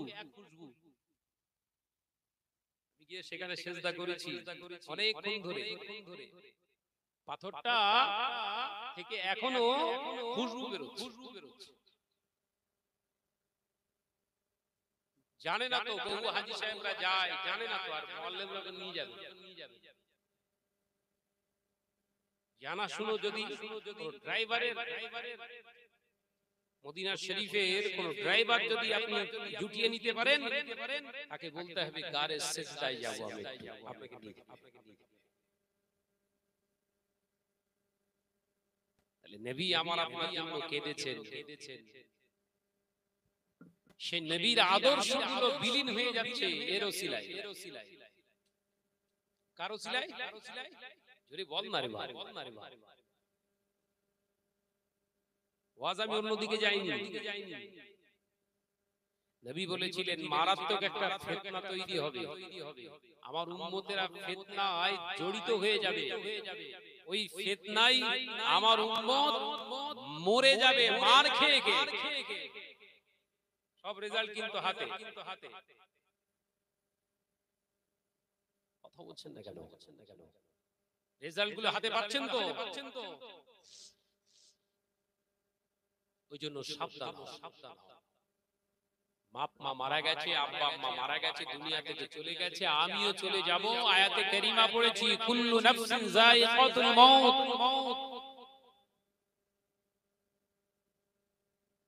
একদিন প্রভুর ডাকে আমাকে সাড়া দিতে হবে। সমস্ত নাফস, কুল্লু নাফসিন শব্দের অর্থ হলো প্রত্যেকটা নাফস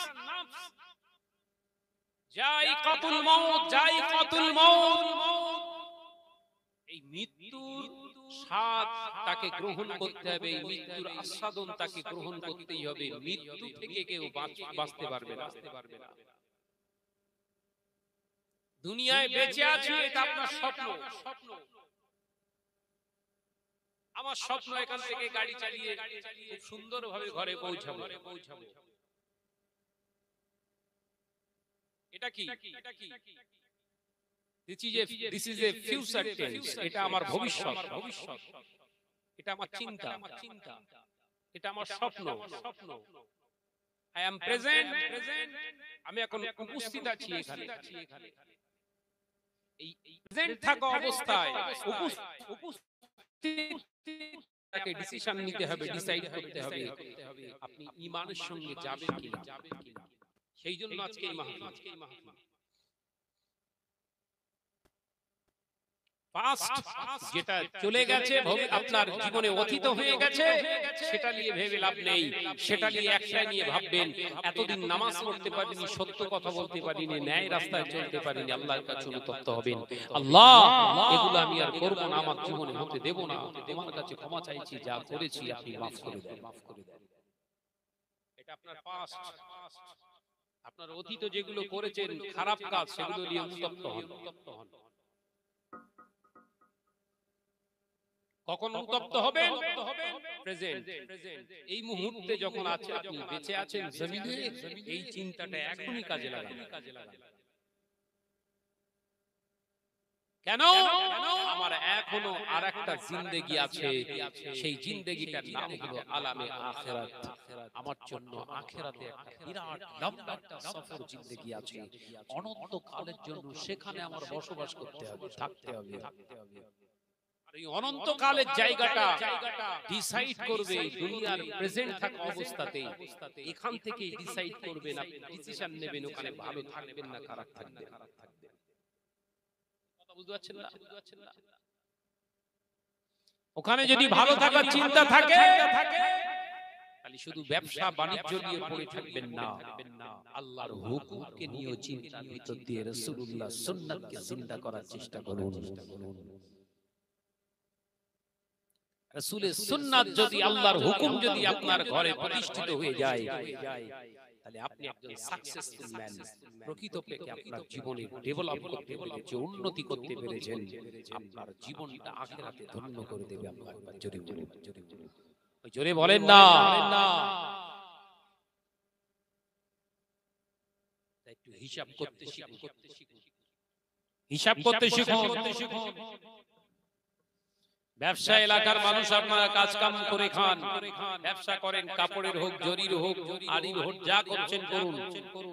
ওটাই যেমন হিসাবের ভিতর দিয়ে রেখেছেন, আপনার জিন্দেগির একটা হিসাবের খাতা তৈরি করুন। কতটা সততার সঙ্গে আমাকে চলছি, আমি নিজেকে চালনা করছি, সংসারটা কতটা শরিয়াতের মানদণ্ডের উপরে চালাচ্ছি, হিসাব করুন। সাহাবাদের সঙ্গে দরুদ আল্লাহুম্মা।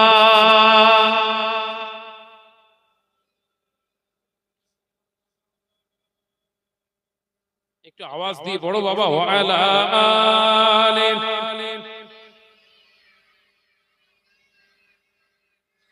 একদিন তোমারি নাম মসজিদে হবে না, একদিন তোমারি নাম মসজিদে হবে না। তৈরি থেকো, তৈরি রেখো খবরের মাল সামান। কই জোরে হলো কবি, আরে কি জোরে হবে না? একদিন তোমারি নাম মসজিদে হবে এলান আল্লাহুম্মা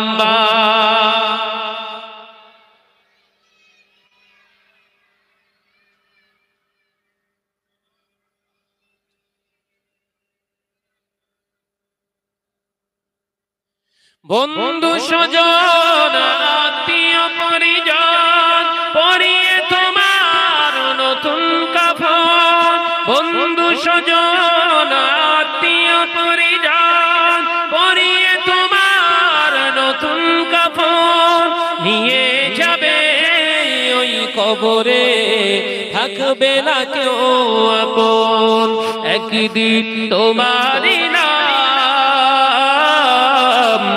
মসজিদে হবে এলান একদিন তোমারই নাম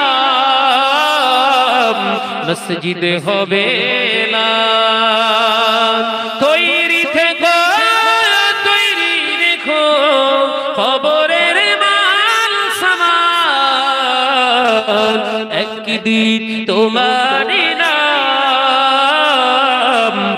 মসজিদে হবে আল্লাহুম্মা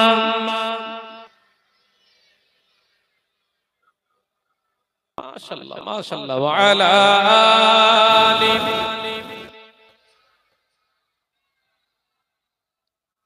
টাকা কুড়ি গাড়ি বাড়ি থাকবে না কেউ সঙ্গে তোমার টাকা কুড়ি গাড়ি বাড়ি থাকবে না কেউ সঙ্গে তোমার থাকবে সেদিন সঙ্গী হয়ে নূর নবীর সুন্নাহ জোরে হবে না নারায়ে তাকবীর থাকবে সেদিন সঙ্গী হয়ে নূর নবীর সুন্নাহ একদিন তোমারই নাম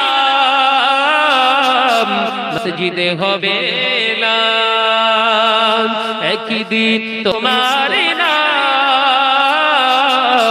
মসজিদে হবে এলান তৈরি থেকো তৈরি রেখো খবরের মাল সামান একদিন তোমারই নাম মসজিদে হবে এলান আল্লাহুম্মা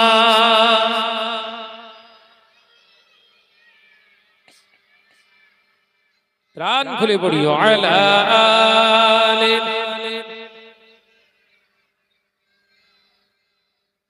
আমার নজনেরা যুবকেরা ছেলেরা বাচ্চারা পর্দা নাশিনা মা বোনেরা আলোচনা বোঝাতে চেয়েছিলাম এটা আজকে আমার ভাই আমার হারুন ভাই আজকে মেহনতের পয়সা মেহনতের অর্থগুলো দিয়ে আজকের মজলিসটাই জন্য করেছেন দুনিয়ার জমিনে আব্বা চলে গিয়েছেন দুনিয়ার জমিনে আর আব্বা বলার মতো কেউ নাই ও বাবাজি আল্লাহ নবী পাক জবানে জানিয়ে দিয়েছে শুনে রেখে দাও জেনে রেখে দাও দুনিয়ার জমিন থেকে যাদের মা বাবা নিয়ে গিয়েছে আমি নবী বলছি দুনিয়া থেকে চলে গিয়েছে মানে তোমাদের দায়িত্ব শেষ হয়ে যায়নি বরঞ্চ আমি নবী বলছি তোমরা চার পদ্ধতিতে মৃত বাপ মায়ের খেদমত তোমরা করতে পারো কটা পদ্ধতিতে চারটি পদ্ধতিতে মা বাপের খেদমত করা যায় কোন মা বাপ যারা দুনিয়া থেকে চলে গেছে আল্লাহ নবী পাক জবানে জানিয়ে দিয়ে গেলেন এক নম্বরে কোরআন থেকে তিনি উদ্ধৃতি দিলেন এক নম্বরে বললেন নিবি মৃত মা বাপের জন্য সন্তান দোয়া চাইবে আল্লাহ নবী বললেন ওয়ালিদ দুআলুহুমা পিতা মা বাপের জন্য পিতা মাতার জন্য তোমরা দোয়া চাইবে আল্লাহ নিজে শিখিয়ে দিয়েছে কোরআনে কি কামা রাব্বায়ানি সাগীরা জোরে বললেন না তো দুয়ার মাধ্যমে মা বাপের খেদমত করা যায় কোন মা বাপ দুনিয়া থেকে যারা ইন্তেকাল হয়ে গেছে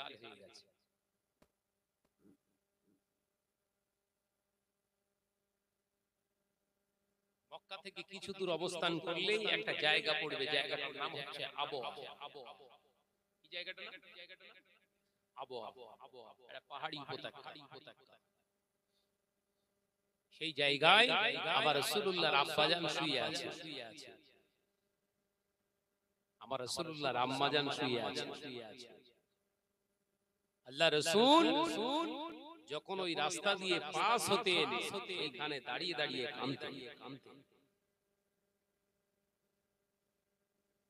সমাজের বুকে বহু ফিতনাবাজ মুফতি সাহেব আছে, তারা বলে রাসূলের আব্বা আম্মা হলো জাহান্নামী। নাউজুবিল্লাহ বলে।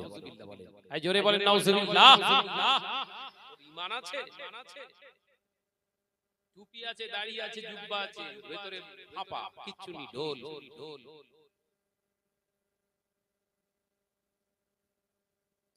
রাসূল পাক সাল্লাল্লাহু আলাইহি ওয়াসাল্লাম যদি বুঝতেন মা বাপ আমার জাহান্নামী, তাহলে দাঁড়িয়ে দাঁড়িয়ে ওখানে জিয়ারত করতেন না। কথা বুঝতে পারছেন না? কাফের মুশরিকদের জন্য মাগফিরাতের দোয়া চাওয়া আল্লাহ সরাসরি কোরআনে হারাম করেছে। বেঈমান যারা, মুশরিক যারা, কাফের যারা, ওদের জন্য মাগফিরাতের দোয়া চাওয়া মুসলমানদের জন্য হারাম। কি বললাম জোরে বলেন? হারাম। নবী দোয়া চাইতেন ওখানে দাঁড়িয়ে দাঁড়িয়ে। তাহলে রাসূলুল্লাহ কি মা আব্বাকে কাফের মনে করতেন? নাউযুবিল্লাহ বলেন। এখনকার মৌলী সাহেবদের সব এই ইউটিউব ভাইরাল হওয়া বক্তা সব বেরিয়েছে, সব বক্তা সব আনবেন, এলাকা শেষ হয়ে যাবে সব। বিশ্বনবী আব্বা মায়ের জন্য কেঁদে গেছে।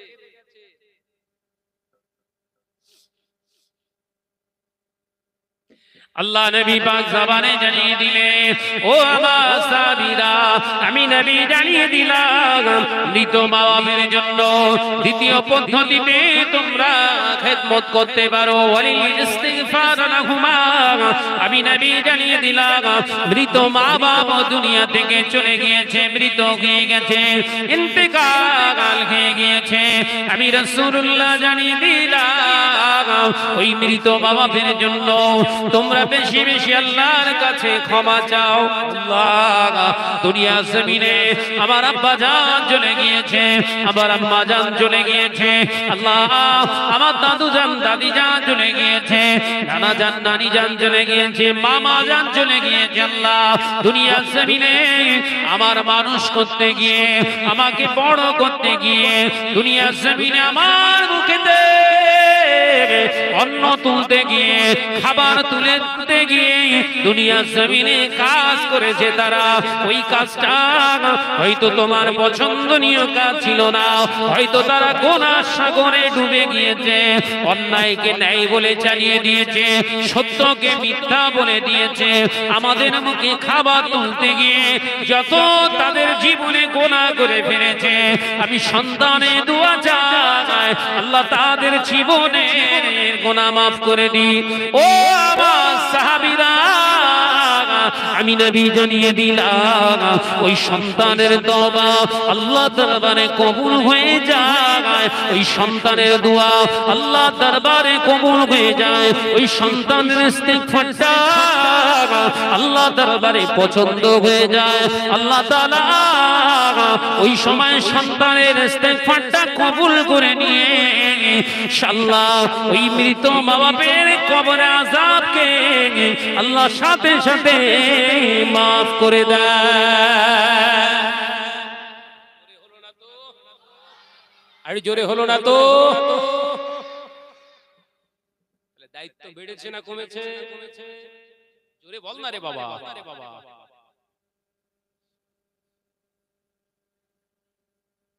ও বেদনা, নজরের যুবকেরা, ছেলেরা, বাচ্চারা, পর্দানশীনা মা বোনেরা, আল্লাহ নবী পাক জবানে জানিয়ে দিলেন তৃতীয় নম্বর হলো, ও আমার সাহাবীরা, ওয়ালিসাদিকিহুমা, আমি রাসূলুল্লাহ জানিয়ে দিলাম মা বাপের আত্মীয় স্বজন, বন্ধু বান্ধব, মায়ের বোন খালা, বাপের ভাই চাচা, তাদের সঙ্গে ভালো ব্যবহার করো। বাপের বন্ধু যারা, তাদেরকে মাঝে মাঝে দাওয়াত দিও। মায়ের বোন বান্ধবী যারা, তাদেরকে মাঝে মাঝে হাদিয়া দিও, দাওয়াত দিয়ে তাদেরকে, তাদের সঙ্গে দেখা হলে ভালো মন্দ কথা দুটো বলো। তারা যদি খুশি হয়ে যায়, মৃত মা বাপের আল্লাহ পাক তাদের উপরে সন্তুষ্ট হয়ে গিয়ে মা বাপের খেদমত করার সবটা সন্তানের নামায় আমলে লিখে দেয়।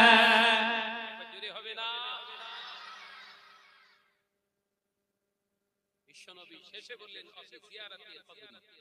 একবার জোরে বলে,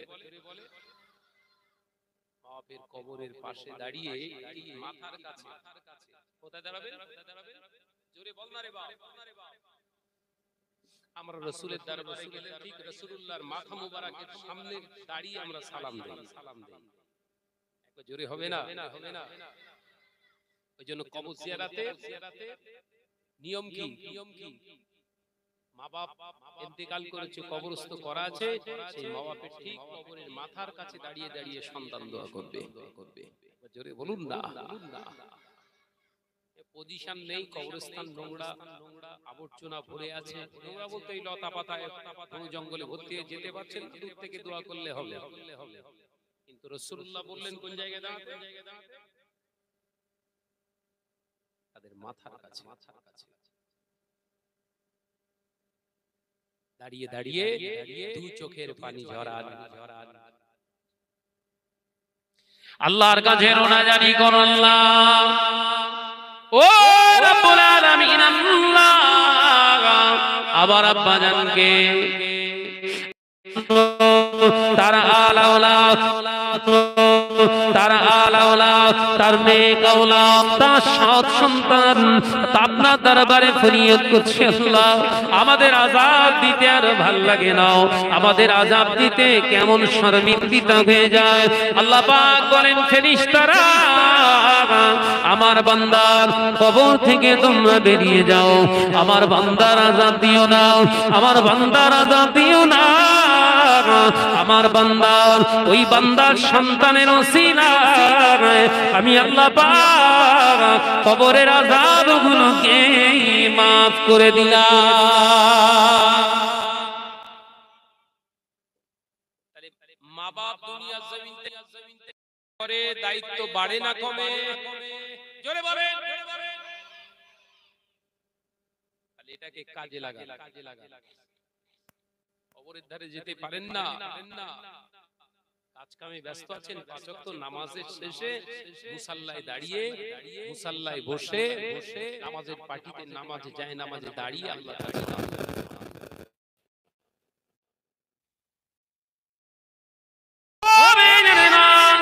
নামাজের মুসাল্লা, নামাজ পাটির দোয়া আল্লাহ ফেরান না।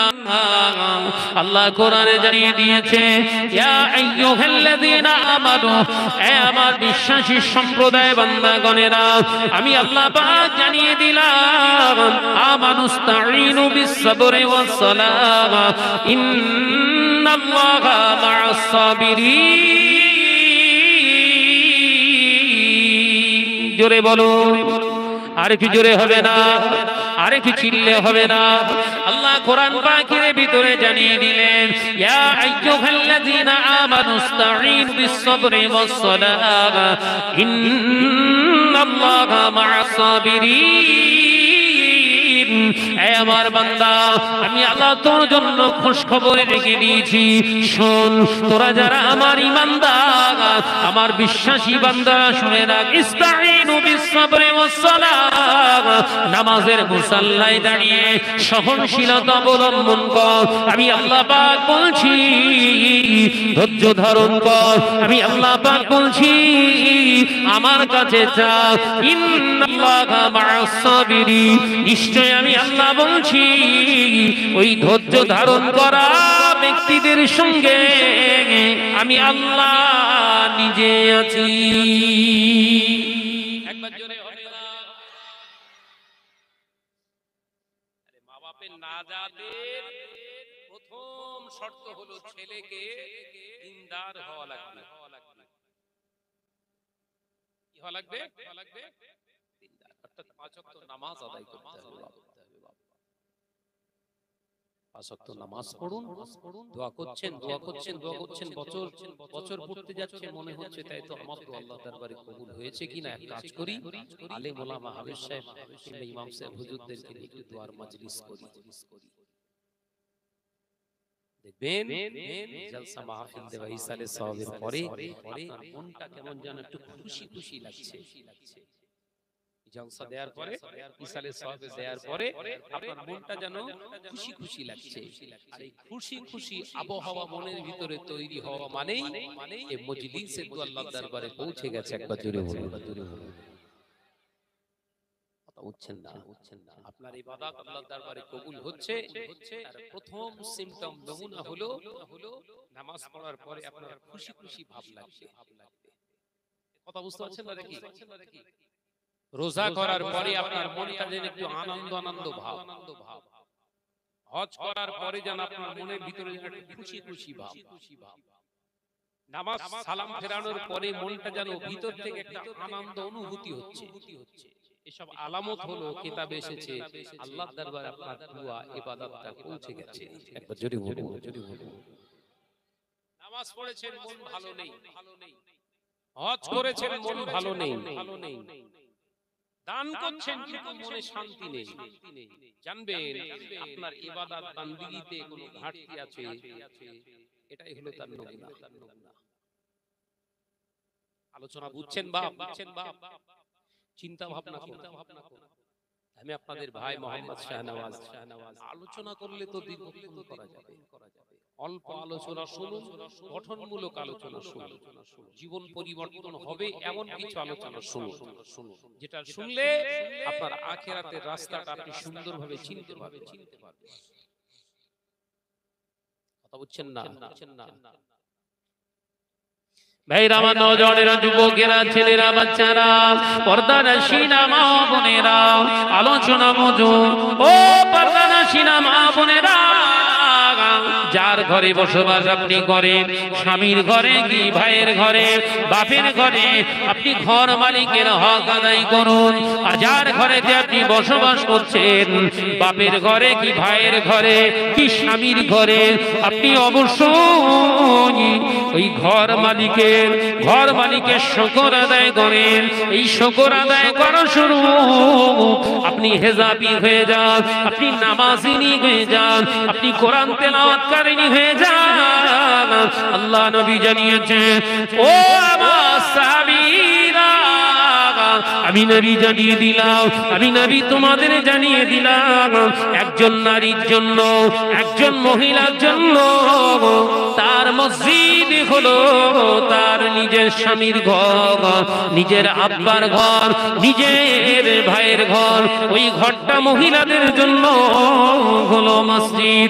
ওই মসজিদে যখন নামাজ হয়, মহিলারা যখন নামাজি হয়ে যায়, মহিলার যখন কোরআন তেলাওয়াতকারিনী হয়ে যায়, ওই মসজিদে যখন মহিলারা হেজাবিনী হয়ে যায়, ওই মহিলাদের ওসিলায় আল্লাহ রহমতের ফেরেশতারা ওই ঘর মালিকের জন্য দোয়া করতে থাকে।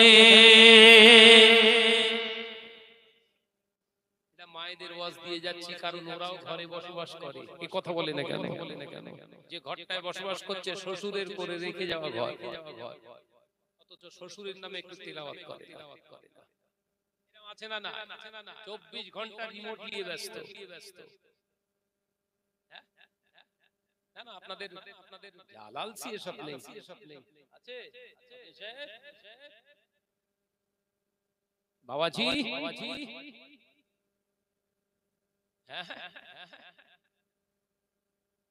রিমোট নিয়ে সব সময় ব্যস্ত থাকলে ঘরে মহিলাগুলো ঠিক থাকবে? আগে আমাদের ঘরের মা বোনরা কি সুন্দর সব তেলাওয়াত করতো না? ভুল পড়ুক আর ঠিক পড়ুক, সত্য তো। হয় দুপুর বেলা, নইলে মাগরিবের নামাজের পর, নতুবা ফজরের নামাজের পর। এখন সকাল হচ্ছে সকাল 9টায়, ফজরের ওয়াক্ত হচ্ছে কটায়? অলমারি বাবা, সকাল 9টায় হচ্ছে সকাল ফজরের ওয়াক্ত। তার কারণ ওই টেলিভিশন আর মোবাইল দেখতে দেখতে রাত 3টে বাজে, ঘুমুলে ফজরের ওয়াক্ত 9টায় হবে না? হবে না? কথা বলছেন না কেন?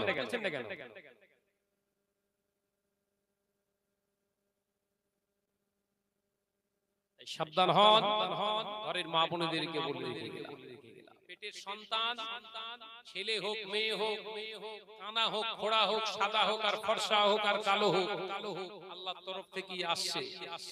ওটা ভালো কি মন্দ হবে ডিপেন্ড করবে 100 ভাগের ভিতরে 80 ভাগ নির্ভর করবে মায়ের জন্য। সন্তান ভালো হবে না খারাপ হবে নির্ভর করবে, ডিপেন্ড করবে কার উপরে? 100 ভাগের ভিতরে 80%, 80 ভাগ ডিপেন্ড করে তার মায়ের উপরে। অর্থাৎ মা যদি ভালো হয় সন্তান ভালো হবে।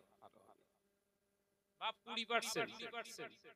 আমি পুরুষ বলে আমি নিজের দিকটা বাঁচিয়ে বলছি না, ওই 20% আর ওই 80% এর মতো।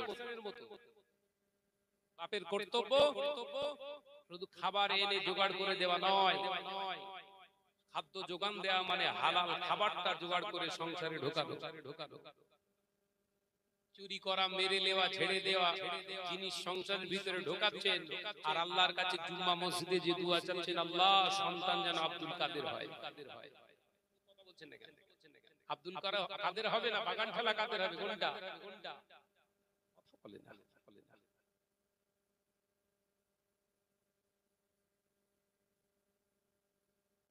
কি বলছে?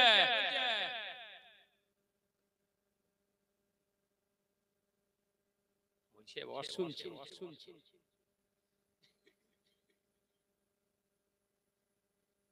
সাবধান, আল্লাহ পাক আমাদের সকলকে বোঝার তৌফিক দান করুন, আমিন। একটু জোরে বলেন আল্লাহুম্মা আমিন। একটু জোরে বলেন আল্লাহুম্মা আমিন। আল্লাহ আমাদের বোঝার তৌফিক দান করুন, আমিন। যে মুজাদ্দিদুজ জামান আমির শরিয়াত আলা হযরত দাদা পীর সাহেব কিবলা রাহমাতুল্লাহ আলাইহি আম্মা জান মুজাদ্দিদুজ জামানকে স্কুলে ভর্তি করে দিয়েছিলেন ইংরেজি শেখাবে বলে। কোথায়? সীতাপুরে। কোন একটা স্কুলে হুজুরের ভর্তি করে দিয়েছিলেন। যেদিন ভর্তি করলেন আর দুদিনের মাথায় রাতে স্বপ্ন দেখছে আমার আবু বকরে বুকটা ফেড়ে ফেলে ভেতর থেকে নাড়ি ভুড়িগুলো বার করে দিয়ে ধুচ্ছে। মা যদি সন্তানের এরকম স্বপ্ন দেখে মায়ের জানটা বাঁচে? কথা বলছো? মুজাদ্দিদুজ জামানের আম্মা জান হযরতে মুহাব্বাতুন নিসা রাহমাতুল্লাহ আলাইহা হুজুর রাতের অন্ধকারে জেগে গেলেন, ঘুম ভেঙে গেলেন, ঝরঝর করে কাঁদতে লাগলেন। মুজাদ্দিদুজ জামানকে জড়িয়ে ধরলেন। ছোট্ট বাচ্চা মুজাদ্দিদুজ জামান আমির শরিয়াত আলা হযরত দাদা পীর সাহেব কিবলা রাহমাতুল্লাহ আলাইহি বুকে জড়িয়ে ধরলেন। ফজরের ওয়াক্ত হয়ে গেল, হুজুর নামাজ আদায় করলেন। আম্মা জান, দাদি আম্মা জান নামাজ আদায় করলেন। কোরআন তেলাওয়াত করে ভালো একজন আলেমের কাছে, বুজুর্গনের দ্বীনের কাছে গেলেন। স্বপ্নের কথাটা বললেন, স্বপ্নের তাবির শুনিয়ে দিলেন। ওই আলেমে বুজুর্গ দ্বীন তিনি শুনিয়ে দিলেন, ও মা, আপনার ছেলে আবু বকরের জন্য ওই স্কুলে ইংরেজি শিক্ষা করা যাবে না। আপনার আবু বকরকে কোন মাদ্রাসাতে ভর্তি করে দেন। মুজাদ্দিদুল আম্মা জান দাদা পীর সাহেব কিবলার আম্মা জান দেরি করলেন না, সীতাপুর মাদ্রাসায় তিনি ভর্তি করে দিলেন। সন্তান তৈরি হচ্ছে কারো সিলাই? মা এই কথা মাথায় ঢুকছে না নাকি? কারো সিলাই ভর্তি করে দিলেন।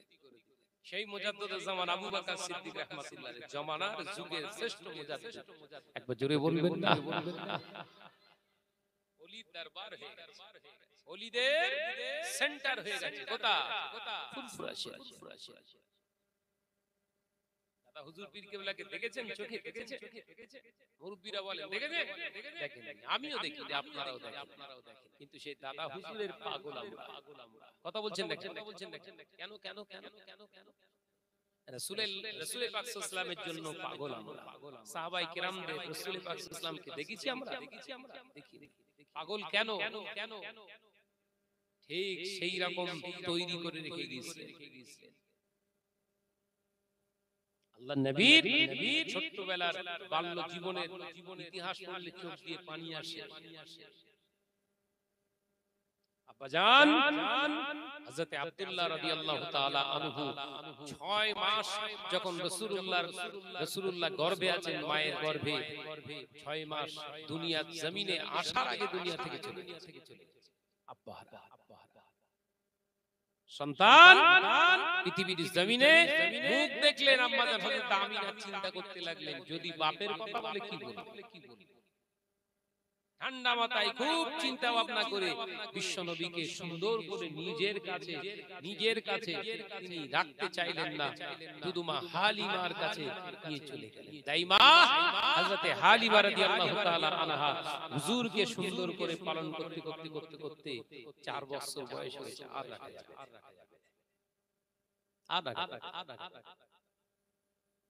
হযরতে আম্মাজান আমিনার কাছে এনে বলেছিলেন, বুবু আমিনা, আমি এই সন্তান রাখতে পারবো না। কেন? আপনার সন্তান বরকতময় সন্তান, কিন্তু কিছু জিনিস আমার ভয় লেগে যাচ্ছে।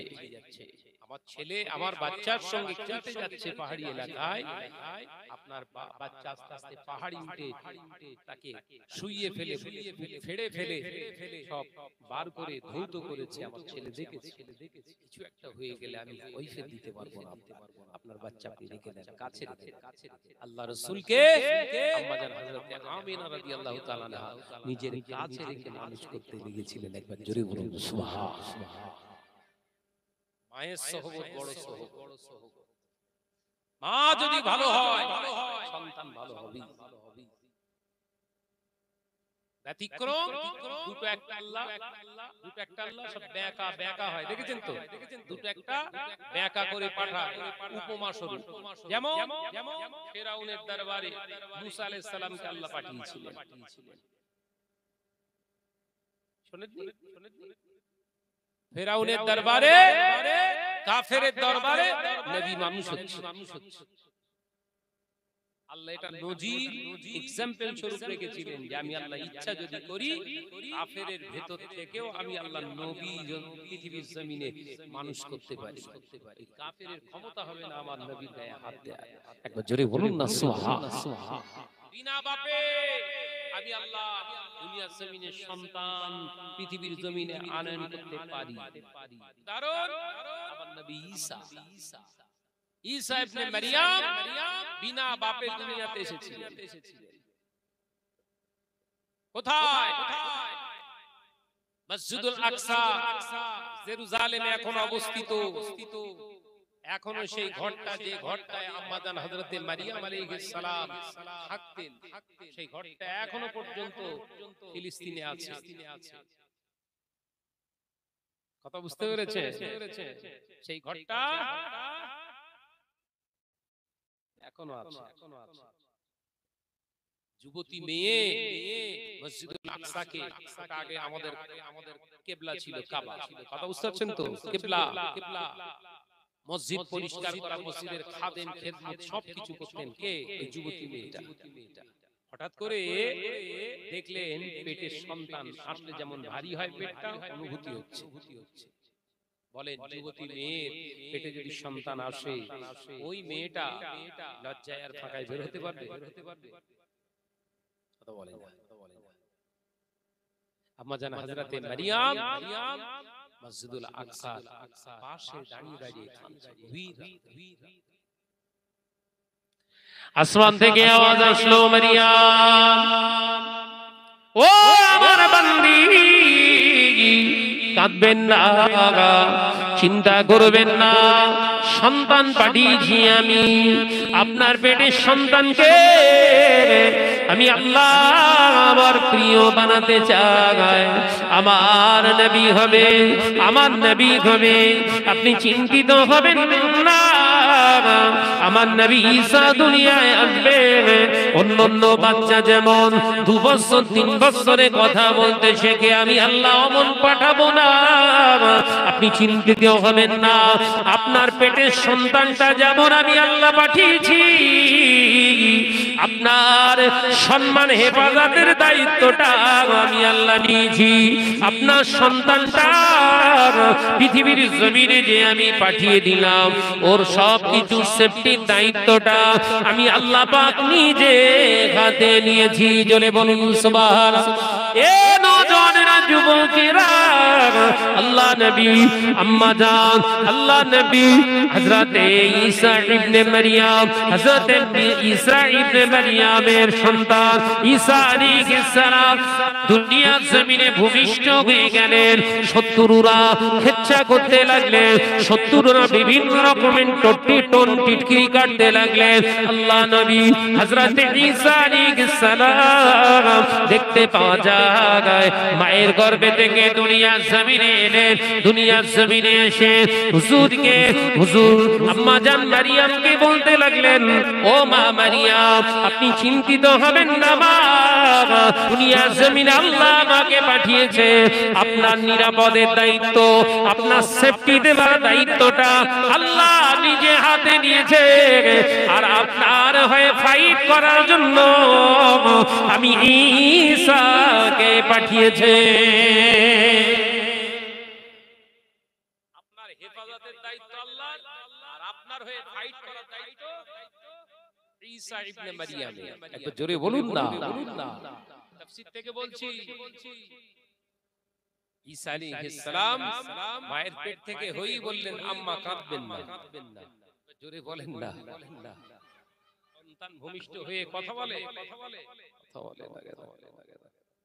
এই তো শুরু হয়ে গেছে। আমি আলোচনা অন্যদিকে যাচ্ছি না, শুরু হয়ে গেছে। দেখেন মায়ের পেট থেকে হই বলছে, দুনিয়ায় এসে আপনার কি অনুভূতি হচ্ছে? সাংবাদিক জিজ্ঞাসা করছে। ছোট বাচ্চা বলছে, আমি এখানে থাকতে চাই না, আমি যেখানে ছিলাম সেখানে পাঠিয়ে দেন। এআই এর মাধ্যমে মাথায় ঢুকছে না নাকি?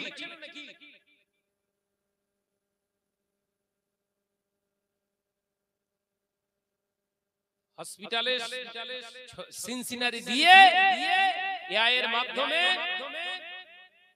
এই সফটওয়্যারের মাধ্যমে প্রশ্ন করছে সাংবাদিক, সে যে একজন মহিলা, দুনিয়ায় এসে আপনার কি বক্তব্য বলুন। বলে, আমি আসতে চাইনি, ডাক্তারেরা শয়তানি করে আমার মায়ের পেট কেটে আমাকে বার করেছে। কথা বুঝতে পারছেন নাকি? আমি ঠিক বলছি না ভুল বলছি?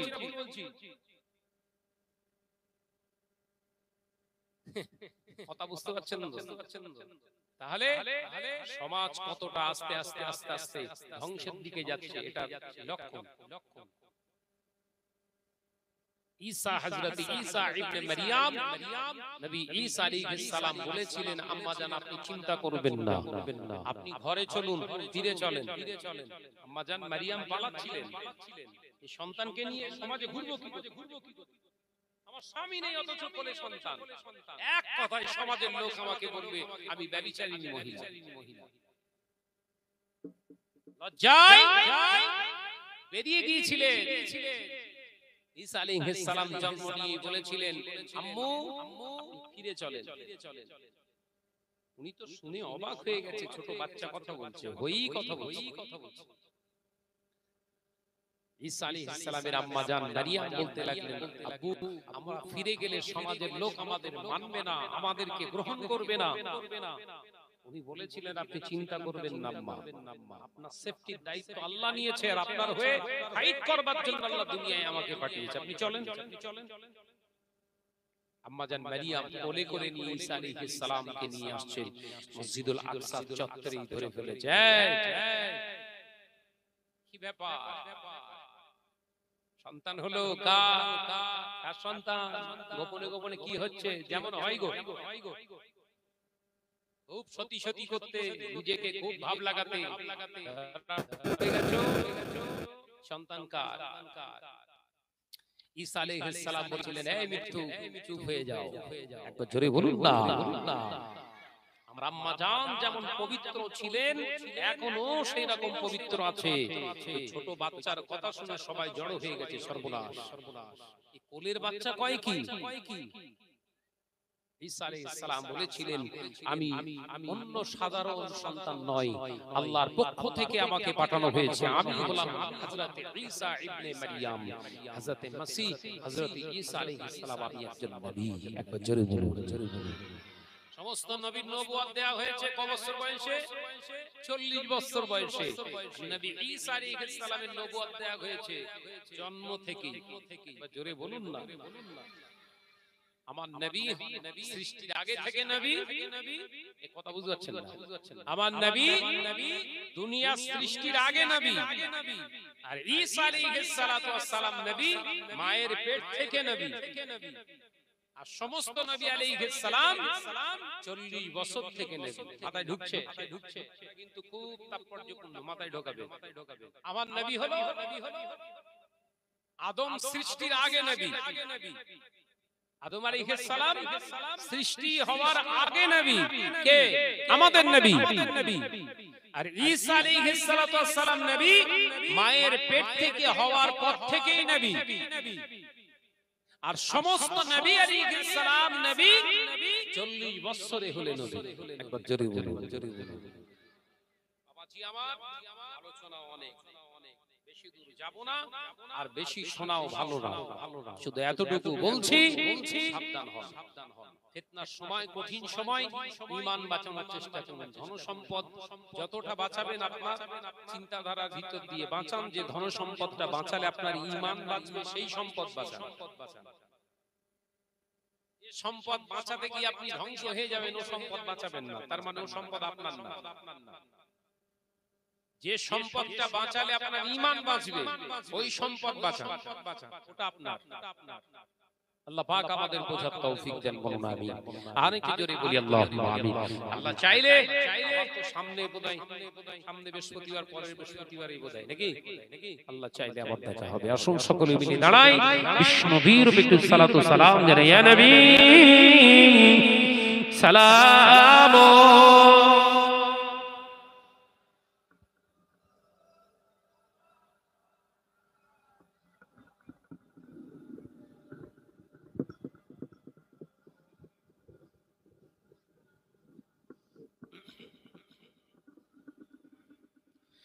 হাফিজুল তানে এ মদিনা মাহবতে ইউহিউ ও সকিনা নূর সে মামুর সিনা মিশক সে বেহতর পসীনা। या नबी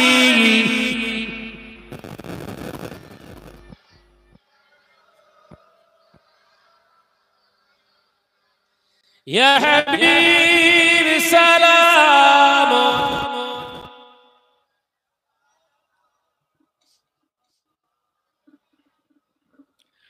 तुमको हो हशमत हो मुबारक